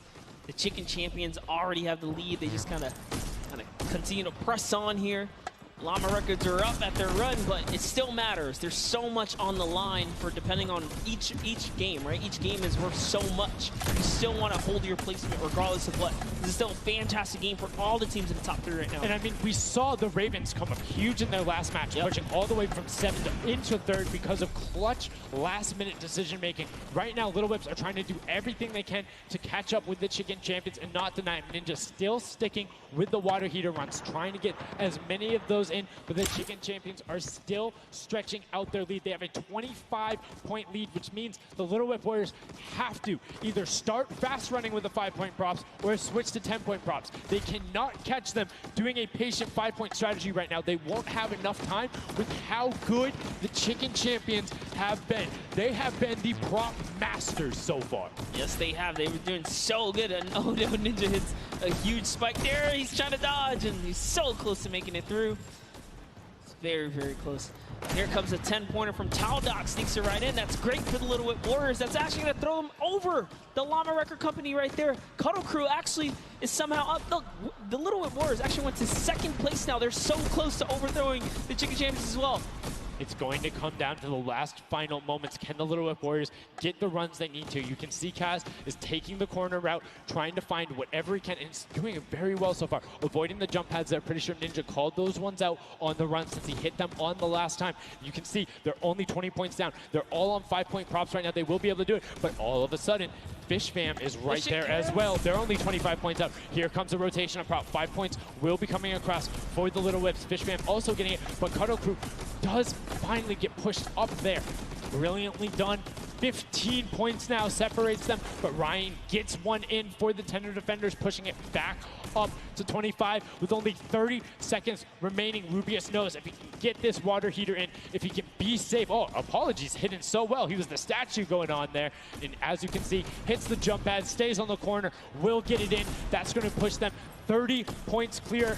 But as I say that, Fish Fam catches right back up. 19 seconds left, Monster, in the final match of set 2 on Junkyard Juke. Can the last-minute scores come through? 25 points. They need a run of 10s. Kaz got in. The box is coming just behind. Fish Fam gets picked up. The Chicken Champions have done enough to round out the final match. Brilliantly done in match 2, repeat in match 3. They are the Chicken Champions. Excellently done, and they defended their crown. That's right, and you have to give props to everyone else that managed to kind of hold a top 3 lead, especially right there in those final moments. Little Whip Warriors, the Fish Fans really coming up at the end there, you know, bumping up their prize earnings, because every round everyone's a winner, but you can earn just a little bit more. You can win a little bit more. Yeah, it was just brilliantly done there. And these are actually the creators who helped with this. Brilliantly done from them. Some fantastic gentlemen. Thank you guys all so much for your help in making this mode come to life. Some fine gentlemen up there. The creative builders were at that game jam out there, spent hours and hours, and it really blows my mind to see what they're able to do in this creative mode. Because, like, I'll go in, I'll play some stuff. Yeah, I think I'm pretty good. And they're like, oh, yeah, after 20 minutes, I have this full game mode. Here's how the scoring works. Here's the barriers. I'm like, And that's the magic of creative, right? These unlimited possibilities, really, when it comes down to coming up with these game modes. We've seen tons of fun ones, obviously developed not only for the creative kind of fun side of the community, but the comp side as well, right? There's plenty of great game modes out there. Yeah, shout out to all the guys out there playing Storm Wars. We know you guys enjoy it, but that was a fantastic way to close out set number 2. And a brilliant, honestly, I enjoyed Junkyard Juke. It was fun to see kind of the definitive playstyles come out. Patience ended up being key, but players started finding the diagonal runs, knowing that like, hey, I'm gonna stick with the statue because this is my comfort, or like, I know on this run I can be blocked by this tree and this dumpster, and I only show myself once. But again, brilliant from the Fish Fam and Little Whip Warriors to push up and pass those guys in the last moments, pushing them into the top 4 and earning just a little bit more of that prize money. That's right, because they want it all here at the Fortnite Creative Finals, and it's going down. So, you love to see it. We've seen a series of, I guess, different people succeeding, right? And all of these, the Chicken Champions really kind of came out. Well, that's what, again, I love about all of this and about creative. There's so many different skills that Fortnite isn't all about one individual thing. You see these guys and what they're doing is incredibly well, able to execute the game plan, talk with their teammates, come up with something new, and the Chicken Champions elevated. They were clearly better than the rest at Junkyard Juke, but the question is, will that continue when we get into the Golden Games? Right now, we're gonna get a chance to speak with the Chicken Champions, who's up top with Pooks. Pooks, what do you got for us? Thank you so much, Sundown. I am down here with the Chicken Champions, who surprisingly didn't fly the coop. They put on an absolute clinic today in the creative trials. I'm here with Rubius. Now, you guys won the last game as well, so 2 in a row. You guys had a pretty great strategy. Do you want to kind of talk me through that a little bit? Oh, what can I say? It's the power of Norway, the power of Spain, and the power of Detroit. Like, we're crushing it and we're a chicken, so we're good at hiding. Like, we're not good at shooting and stuff, but at hiding, we're the best. The best strategy, I think, is, well, let him take the big stuff, and we are like the supports. Like, we take the small stuff, the 5 points and stuff like that, and the trick is, don't tell them anybody, but the trick is to go in the corners. Like, no one is watching the corners. It's insane. So no one is watching the corners. I hope all of your competitors did not hear you just say that. Now, he said that you were in charge of taking the big items. Does that put a little bit more pressure on you? No, it's good. It works good, so. So you guys have a ton of confidence now. You have won 2 games in a row. I'm so excited to see how you all perform in the rest of the day. Going into these next games, do you have anything you're going to change, or are you going to keep things the same? We're just going to keep things the same, stay consistent, keep a level head, play slow. That's really it. So. And finally, just for you there on the end, I just want to talk a little bit about, you touched on the diversity of this group. Yeah. Now, I know you guys have really not played together much before. What has that been like, coming together, playing here with your teammates from all over the world? It's amazing. I share these moments with my team, and the next mode, it's amazing. And bueno, this parkour, I think my team is very good in parkour, and I win. We win. You guys are so confident. I love it. Hopefully that carries on into your next games. Congratulations again, guys. Thank you so much. Sundown, back to you. Can I send some love to Twitch chat? Oh, Let's go. Twitch chat. Twitch chat. There we go. It's everywhere, man. Thanks for the plug out there, El Rubius. Fantastically well done. Love to everyone all over, no matter where you're watching, whether it's Fortnite.com/watch, on Twitch, on YouTube, in client, you're loading up all that stuff. Thank you guys so much for all of this and being here. Set 2 is done. It's wrapped up. But, I mean, we saw a big shift in the gameplay. We saw a lot of different changes going on, and it's going to be interesting to see what ends up converting into the Golden Games when we see a little bit of a remix on it. Not going to spoil any surprises. I know, it's fine, but I'm just curious to see who is able to then take their gameplay and enact it when you get to think on it, because you get to then process and be like, okay, we were this close. We were right there. If we had maybe like a little bit more aggressive, or like maybe if we were a little bit better on defending, or maybe one person picked a different lane, the result could have been different. And these guys have been so good at adapting to the circumstances that I have no doubt that the Chicken Champions aren't just going to comfortably sit on top. Yeah, not only that, they gave away some strategies, so we'll see if Bala outside can, kind of break that down and see if he can give us a little more insight on everything. Thank you so much, guys. The action is heating up. It's also heating up outside. trying to cool off a little bit here at the Fan Festival, but awesome games of Junkyard Juke, and Chicken Champion seems to be racing away with this one. We're going to take a look at some of the moments from that last game and how they won. So here, first off, just having a good time in the front, and also maybe also flexing a little bit their trophy that they may have just secured in terms of a llama. We'll find out that later. But their strategy the entire time, they said it before in the last game, they're just trying to go for the high points. They're just trying to score these, at least getting not those 2 points that Monster was advocating for, but go for the statues, go for the boilers, all those things that net you tons of points, and that's how they came out to a lead. Here it is again, them just cheering on. We have the reactions from the Chicken Champions on their win as well.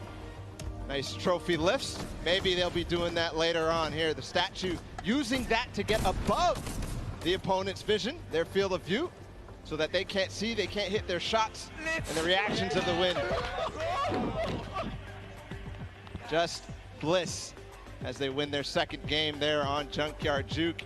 Absolutely amazing stuff, guys. I can't wait to see who's gonna earn that and who's gonna continue on towards their path to the Creative World Cup champions.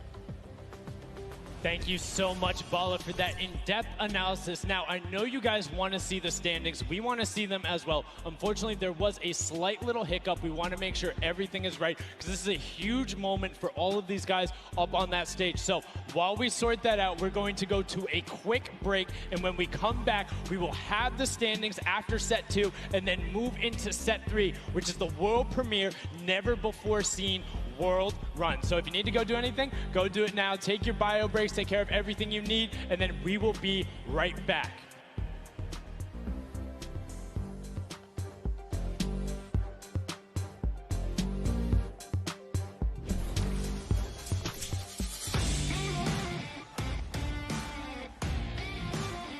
Hey, my name's Magma, and today I'm in New York because I qualified for week 4 of the creative trials for Godiga's map. I'm really looking forward to showing my skill set off and meeting all the players and showing everyone what I can do here. When it was first announced that there was going to be creative trials, I was really looking forward to it because it was all I did pretty much 24/7. I looked at it as an opportunity. I find after playing Battle Royale, when creative first came out and Scissors released his first death run, I just instantly sort of, took a liking to it, and I enjoyed playing it. And I guess from there afterwards, when I found there was money involved with doing death runs and stuff, that sort of caught me and caught my attention, and I started playing more. So with my team, my captain is Godiga.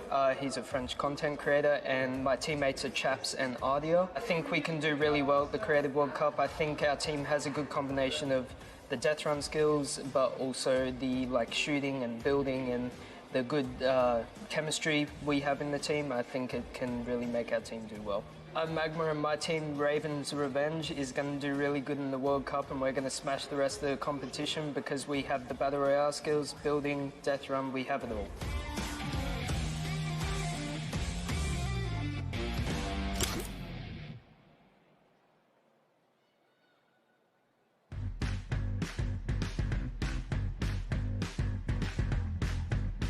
I am here in the production pit. I am in engineering row right now. I am joined by my friend Peyton, and he does the robotics. Let's talk a little bit about that. What do you do specifically here?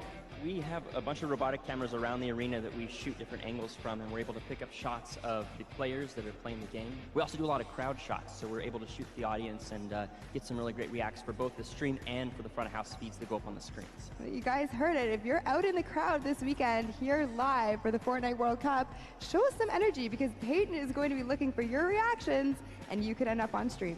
You want to play with it, see how it goes? Of course I do. That's not even a question. I'm so into this right now. This is amazing.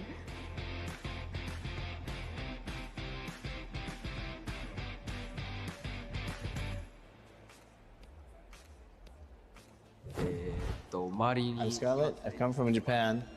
I'm happy and excited to be playing with so many players that I've seen on the internet. My favorite place to drop is Fatal Fields. If I win the Fortnite World Cup, first I want to buy a house, and then I'm going to eat a lot of food.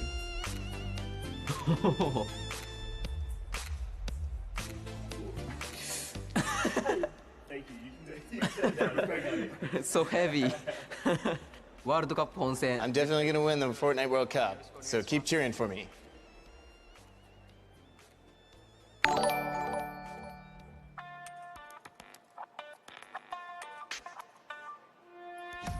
Hi, I'm Fortnite and I'm here to compete in the Creative World Cup. I competed in most of the trials and I was really excited when they announced the bonus weeks after the original 5 were over. And I competed in the Jadith 100 level map and I had to speedrun 100 levels as quickly as I could.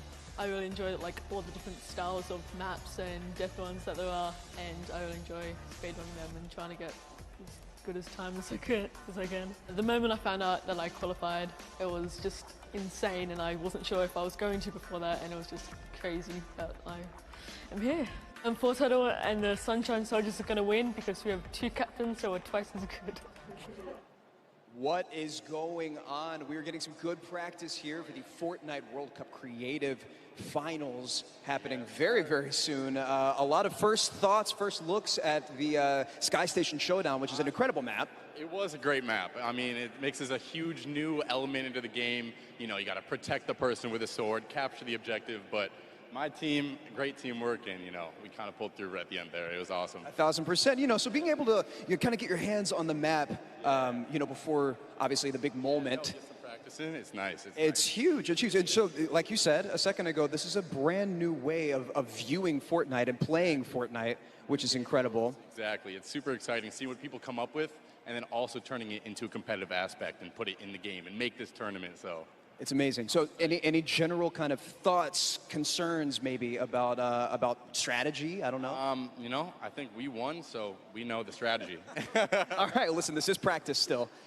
We've got the big moment coming up very soon, but do you want to shout out your team real quick? Yeah, no, we've got some speedrunners in our midst, actually. We've got Tyler, we've got Zand, and Suzu.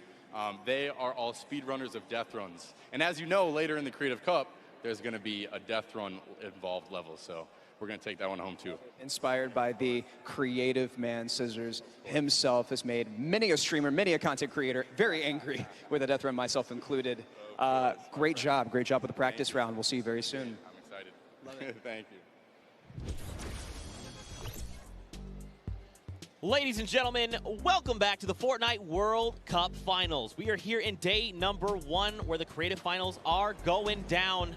The stadium is jam-packed with fans from around the world who have traveled here not only to watch us crown World Cup Creative Finals champions, but also solo and duo champions as well. I'm Zeke, this guy right here is Bala, and we're getting ready to hop back into all of the action.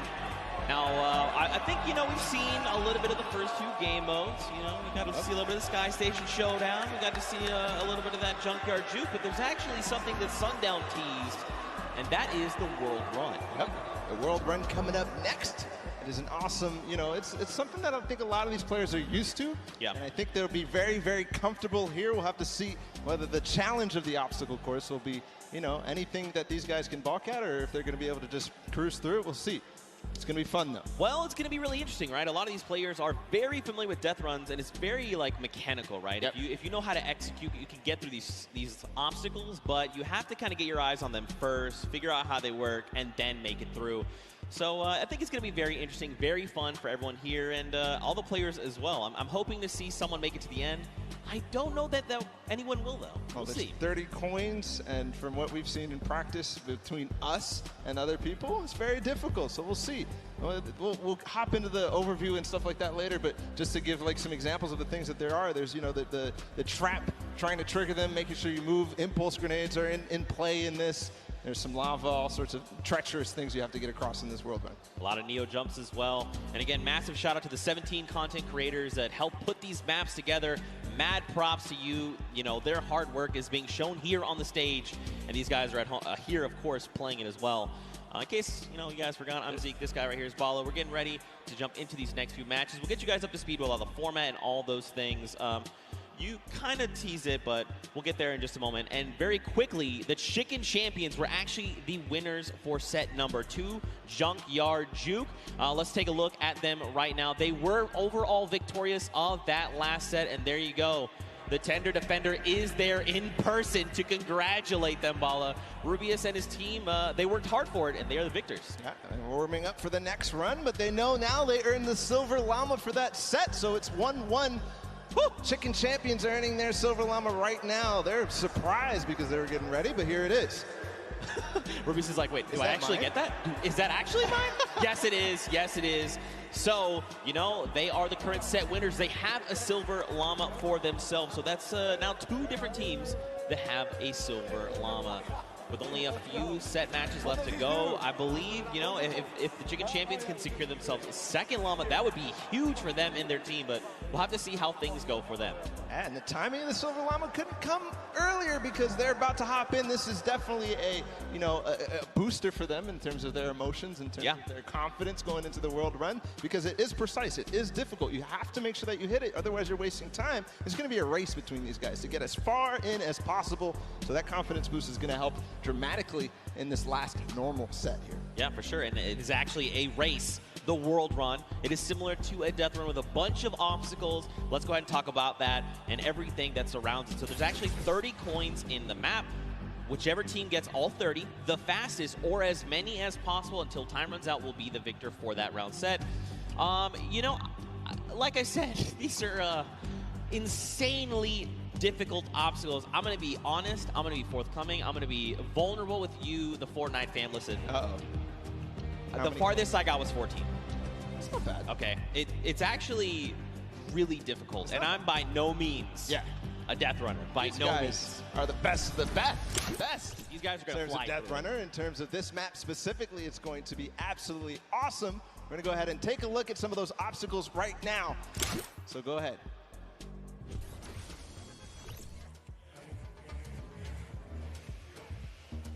We're going around the world in this new creative team, Death Run.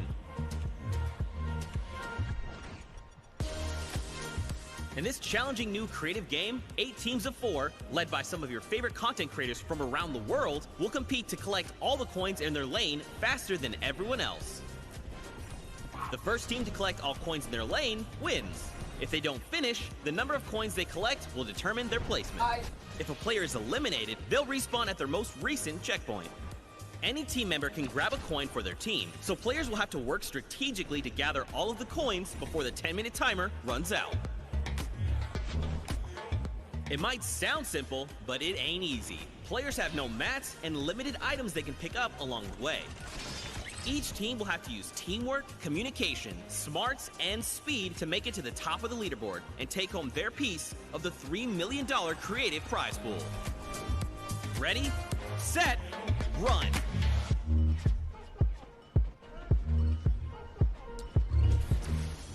Zeke, I do not know how you just did that while you were here. That did not sound like you here at all, and I didn't see your mouth move. I'm magic. That's just how it goes. That's just how it goes. But yeah, World Run, you got a little bit of sneak peek there. We're getting ready to hop into these games right now. Speaking of which, let's just go ahead and do that. I think this is going to be very, very fun. We are getting ready. If you guys here in the stadium are ready and excited, let these teams hear it. Let's hear you right now. Man, that's so weak. No. Okay, let's pretend the first one never happened. Like I was saying, if you guys want to let these teams know how you're feeling, let them hear it. Yeah, that's what I like to see. And now the game begins. Here we go, the world premiere of the World Run. See how they do out of the gates. They are open now, and it's all up to these guys to start hitting their first jumps, and people are falling left and right. A couple of first coins are taken, and everybody seems to be off to a hot start. This is really like off to the races here. Man, Turtle and Zan are already flying through these first set of challenges. Again, you know, these are the very, very top of the best of the best of the creative world, right? They've worked all 8 qualifier weeks long. They've made it through with their team captains, and now they're here. So once they figure out these obstacles, be prepared to watch them fly through them. And the first couple are relatively simple. Here's the double doors. I think are probably the first one that you have to kind of know or see it in advance. And then here, the impulse jump into the tire, into the castle, and 3 players have already made it all the way there. It's neck and neck between most teams right now, 10-8.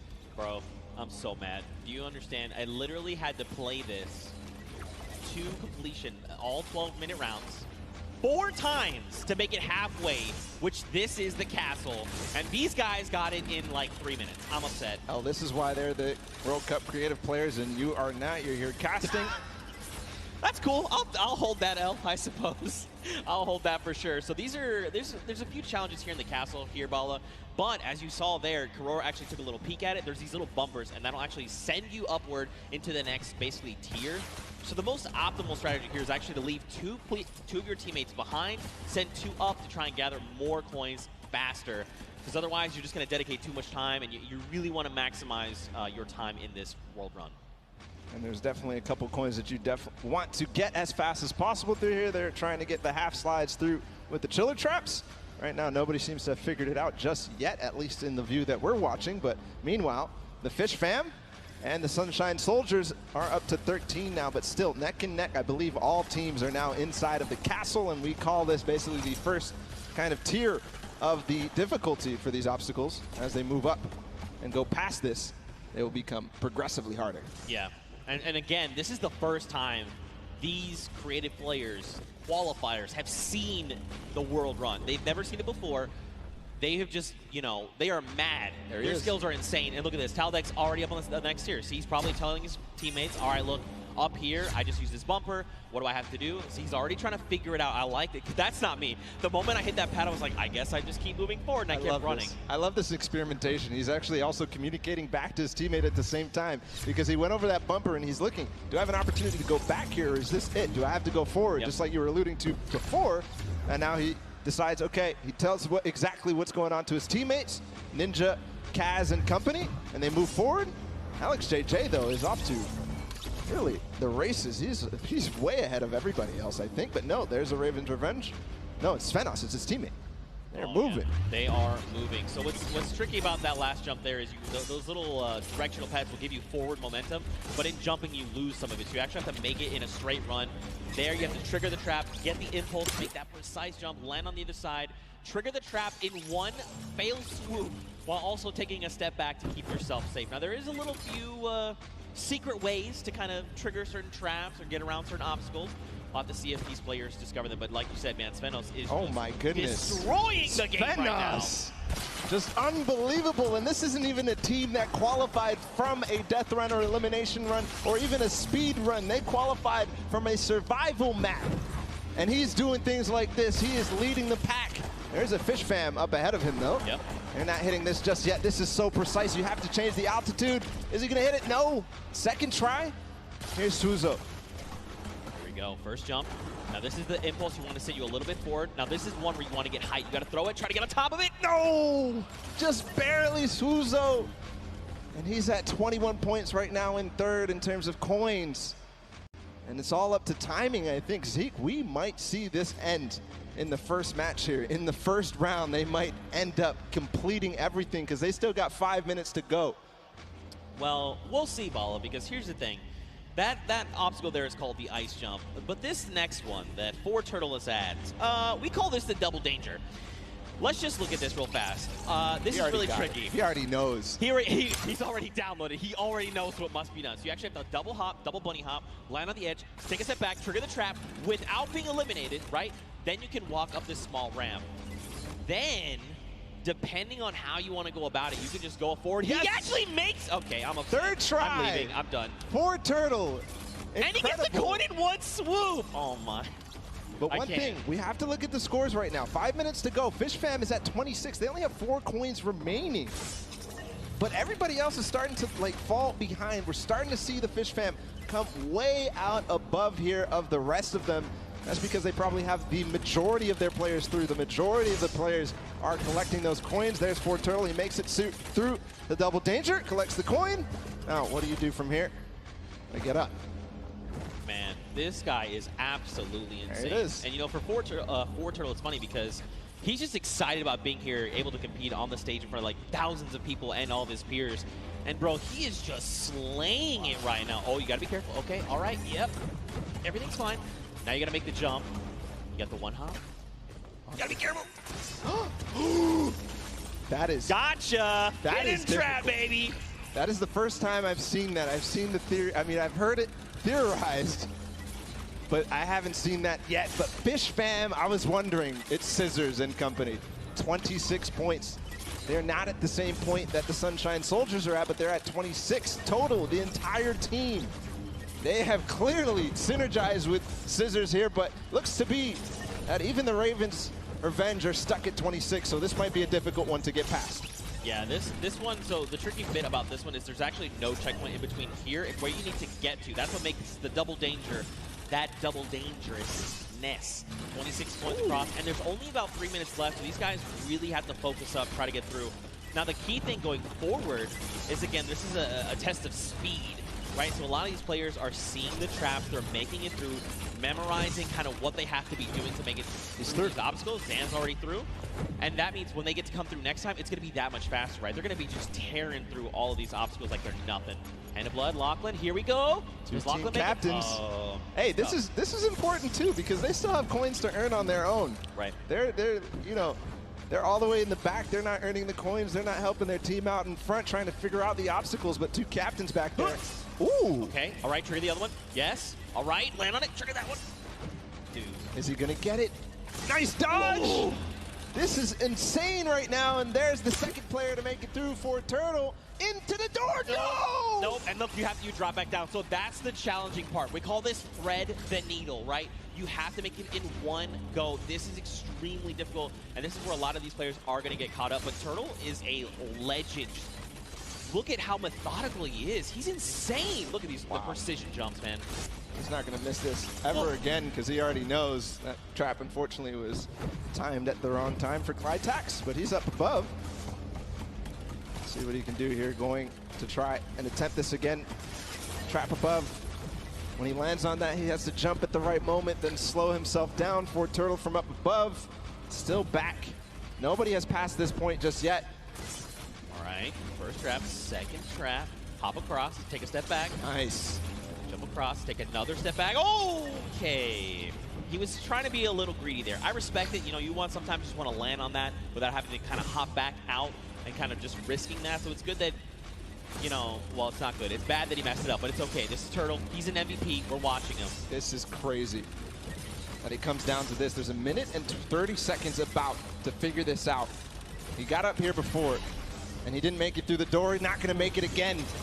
Unfortunately, everybody is hard stuck at 27 coins with 1 minute left. I believe whoever is going to be the first to make it through here might find themselves the first winners on the world run. 1 minute left. You gotta be thinking, are they saying Raven's Revenge? Wait, they just got the 28th coin. They might be through Thread the Needle. Next up would be, I believe, bump jumps.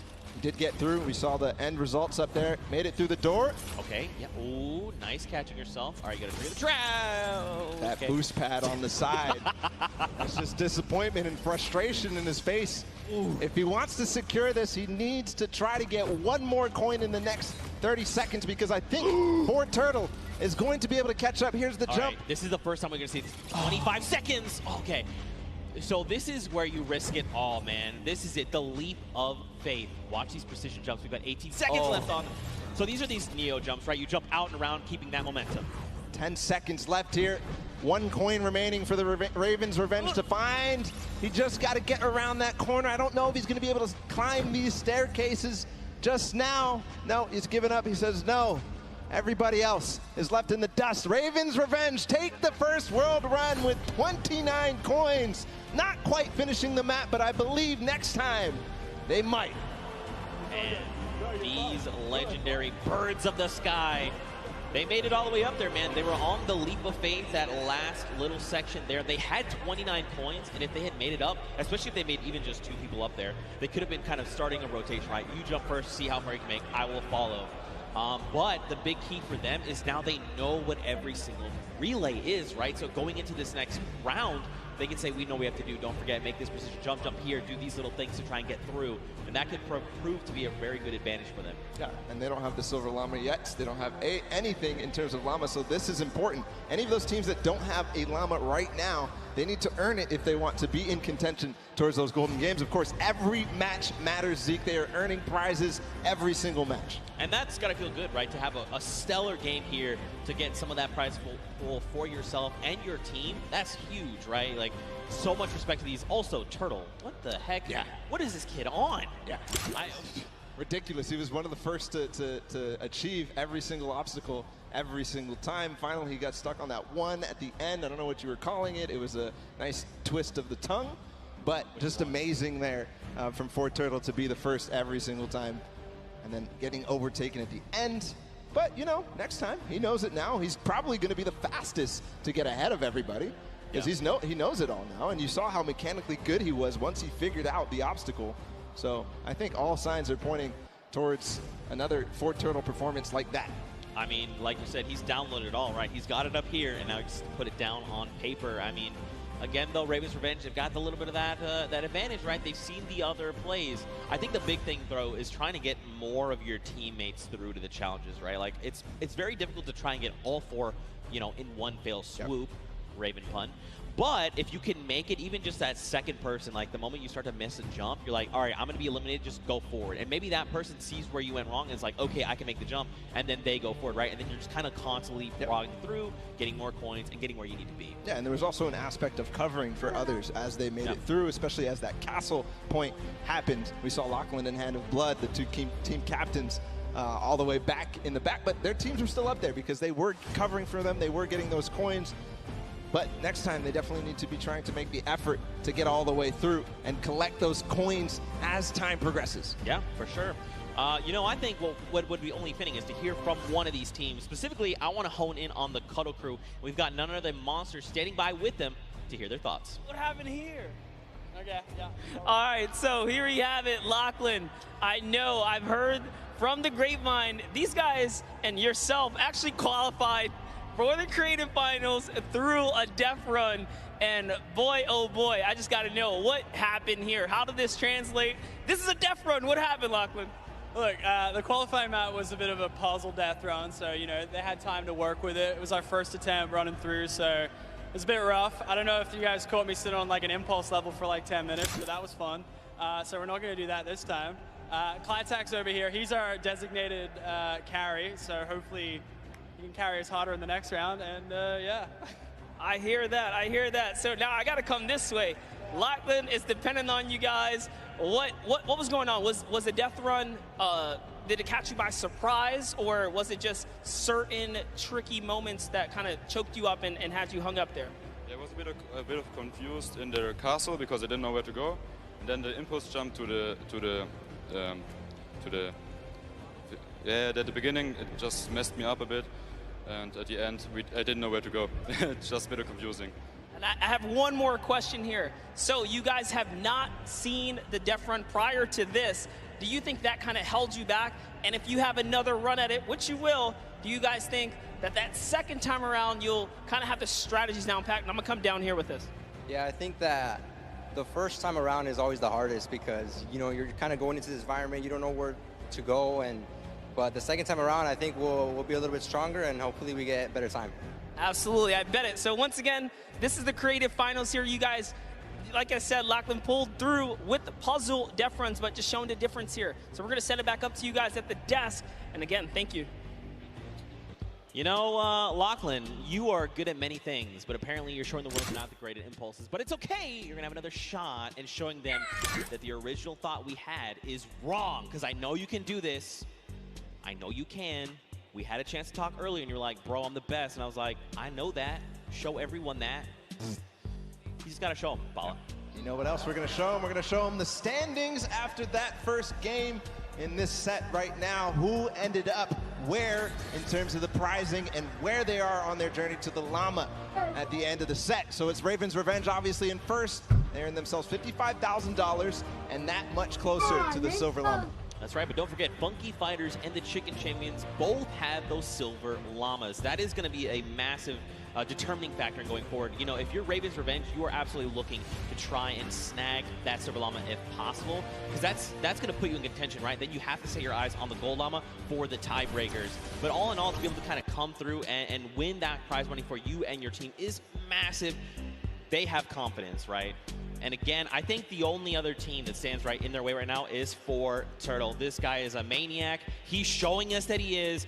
Let's see if that happens here in game number 2.